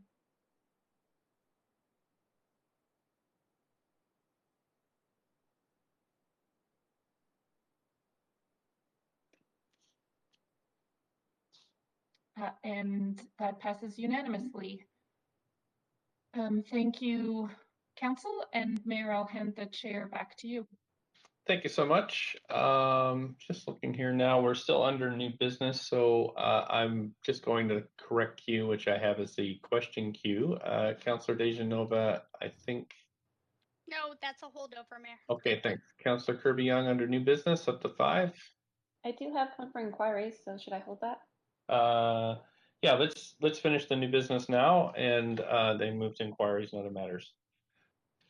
Councillor Swanson? No, okay. So it looks like we're done new business, so we can go to inquiries now. Councillor Dejanova, and I just put the timer on for 5 minutes, so please go ahead. Thanks very much. This is a question. I'm not sure. I suppose you'll direct it, Mayor Stewart. I was hoping for it to be directed to the clerk or the city manager, but at a recent public hearing, although I was on the phone, I could, as I had noted in an email to the clerk, I could not have my video on at that time as the restart plan has started. My childcare situation, I can't really secure it for 18 hours some days in September. That will be different. My issue is that I was not absent. I was marked as present. I was there for roll call. I was acknowledged. And then I was not able to speak and I was not called for the vote. So I'm just wondering, I'm not pointing out that specific situation just to ask about that, but I was hoping that there could be some information that could be sent to all councillors, a memo perhaps, as to the exact procedure as to how we deal with this if someone who has been marked present is not there for the vote, because I've actually been at meetings where we've waited 10 minutes or more to call a councillor before, and I'm not saying that I'm being afforded anything different, but at a public hearing, we're in a quasi-judicial body, so I just want to make sure that we are very clear on the procedures of how we allow councillors to be absent and how they have to note that they're absent if they leave. Okay, thank you, Councillor Dejanova. I can tell you the first place we'll look at this is at the next chairs meeting, just to we can review this and see what happened and see if there's other procedures. I'm just wondering if the city manager or clerk would like to add anything here. Yeah, thanks, Mayor Stewart. We're certainly happy to follow up with a memo to council outlining the procedures as we understand them. That's not a problem. maybe we'll wait for the memo, and then we can discuss the memo at the chair's meeting. And So. I just wanted to note that I in no way am noting that I'm treated different than others, although I have seen different variations of this, and I also understand how hard it can be to chair a meeting after a very long day. But I do want to make sure that as we move forward, I think that this is also a legal issue as we sit in public hearing as a quasi-judicial body. Thank you. Okay, thanks. Councillor Swanson, up to 5. I have 3 inquiries. The first one is, a while back we got a memo on the renoviction and demoviction motion that passed in October, but the memo didn't deal with some important parts of that motion, namely the parts of having staff report back on how to, if the city could do things to make it so people who are reno or demo evicted could get put into new places at the same rent and have the right of refusal in the new place at the same rent. And so my question is, when will we see some actions on these parts of the motion, or does staff consider that work completed? That's the first inquiry. The city manager? Yes, thanks. So we have been, as council was apprised in the memo, the province has recently introduced new provisions in the Residential Tenancy Act that we have been working to make sure that we understand how they're going to be applied. So no, I take the point that the work as requested in the memo has not been completed, and I would concur with that. So that is a report back that council can anticipate. I don't have a specific timeline for council at this point, but I can follow up on that. Okay, thanks. The second one is, a little while ago, when council passed a motion about the process on decriminalizing poverty motion, there was an amendment that also passed asking VPD for a second report, delving deeper into the report they already gave council and providing full financial picture of how much they spend dealing with homelessness, drug use, sex work, and mental health and mental illness. So I'm wondering, has this request been made to the VPD, and is there a way of getting them to actually do that? City manager? Councillor, yes, there's beyond conveying the request, there is no additional steps that staff are able to take. Obviously, the police board, as council is aware, is independent. So that request has been made. Our understanding in the interaction that we've had with the police is that they do believe that they have responded to that request. So that's the current state. That they spent $283 last year on homelessness. Okay, the third inquiry is, so I just wanted to recognize the tragic death of Jared Lowndes, an Indigenous man who was shot in Campbell River by RCMP on July 8th. His mother, Laura Holland, has been really active in Vancouver, supporting missing and murdered women and safe spaces for sex workers. And the First Nations Leadership Council is calling for justice and a review of the RCMP action in this because of the death. So what my inquiry is, do staff have an idea of what we can do to support Jared's mother?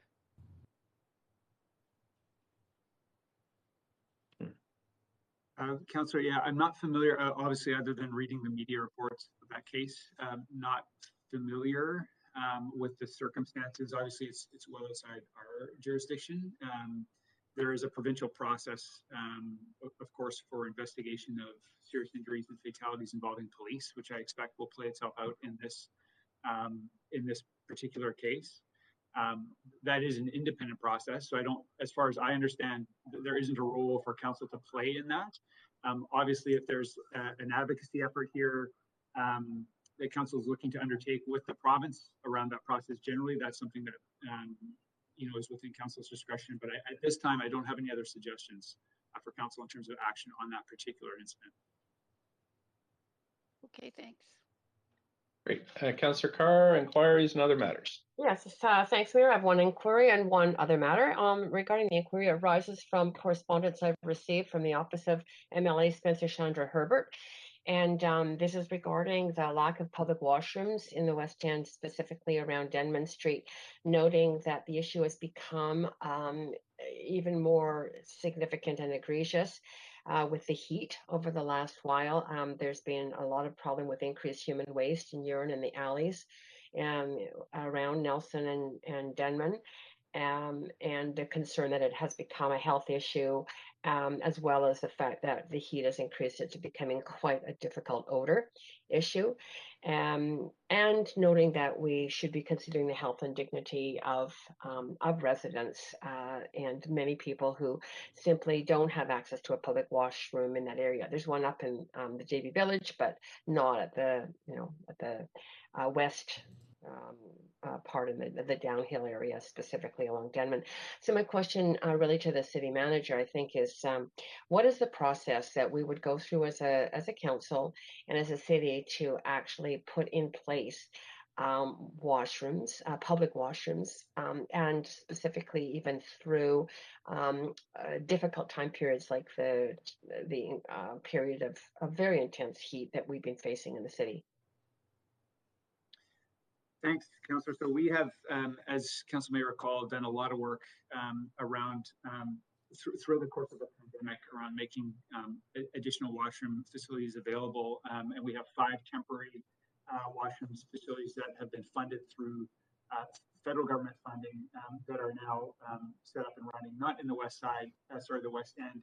We did, though, in partnership with the Park Board, did increase throughout COVID the hours of operation of the washrooms, both at English Bay and Sunset Beach.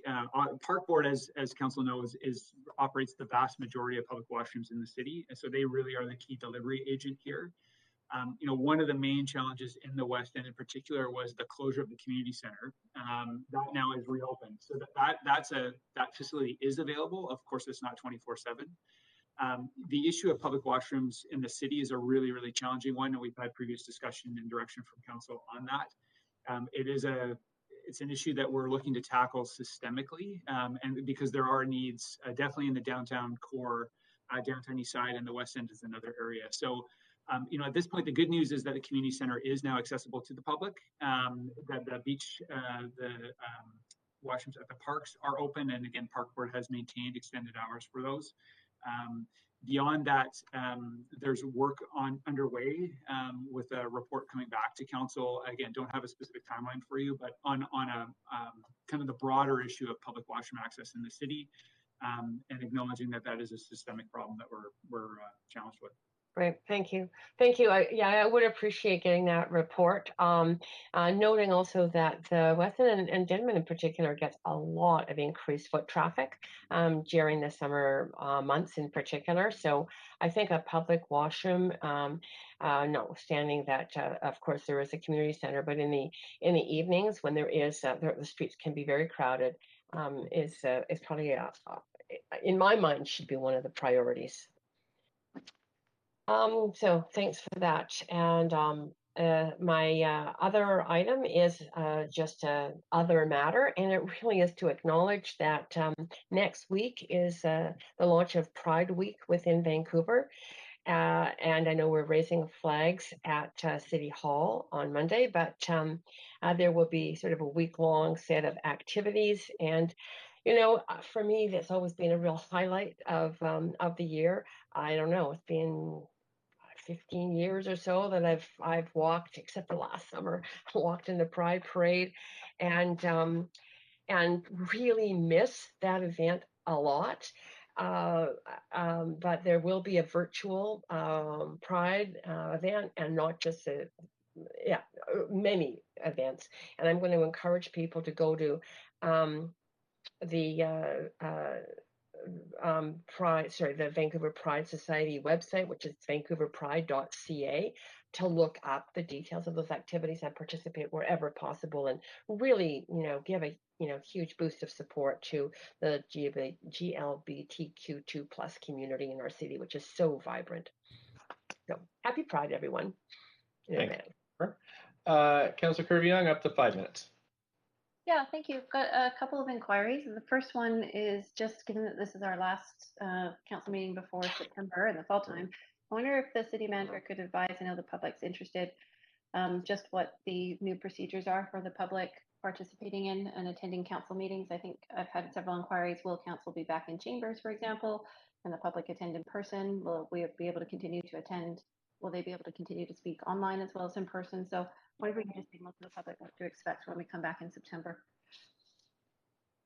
Certainly. So to confirm that the public is able to attend council in chambers now, so that with the removal of the capacity restriction, that allowance is now available.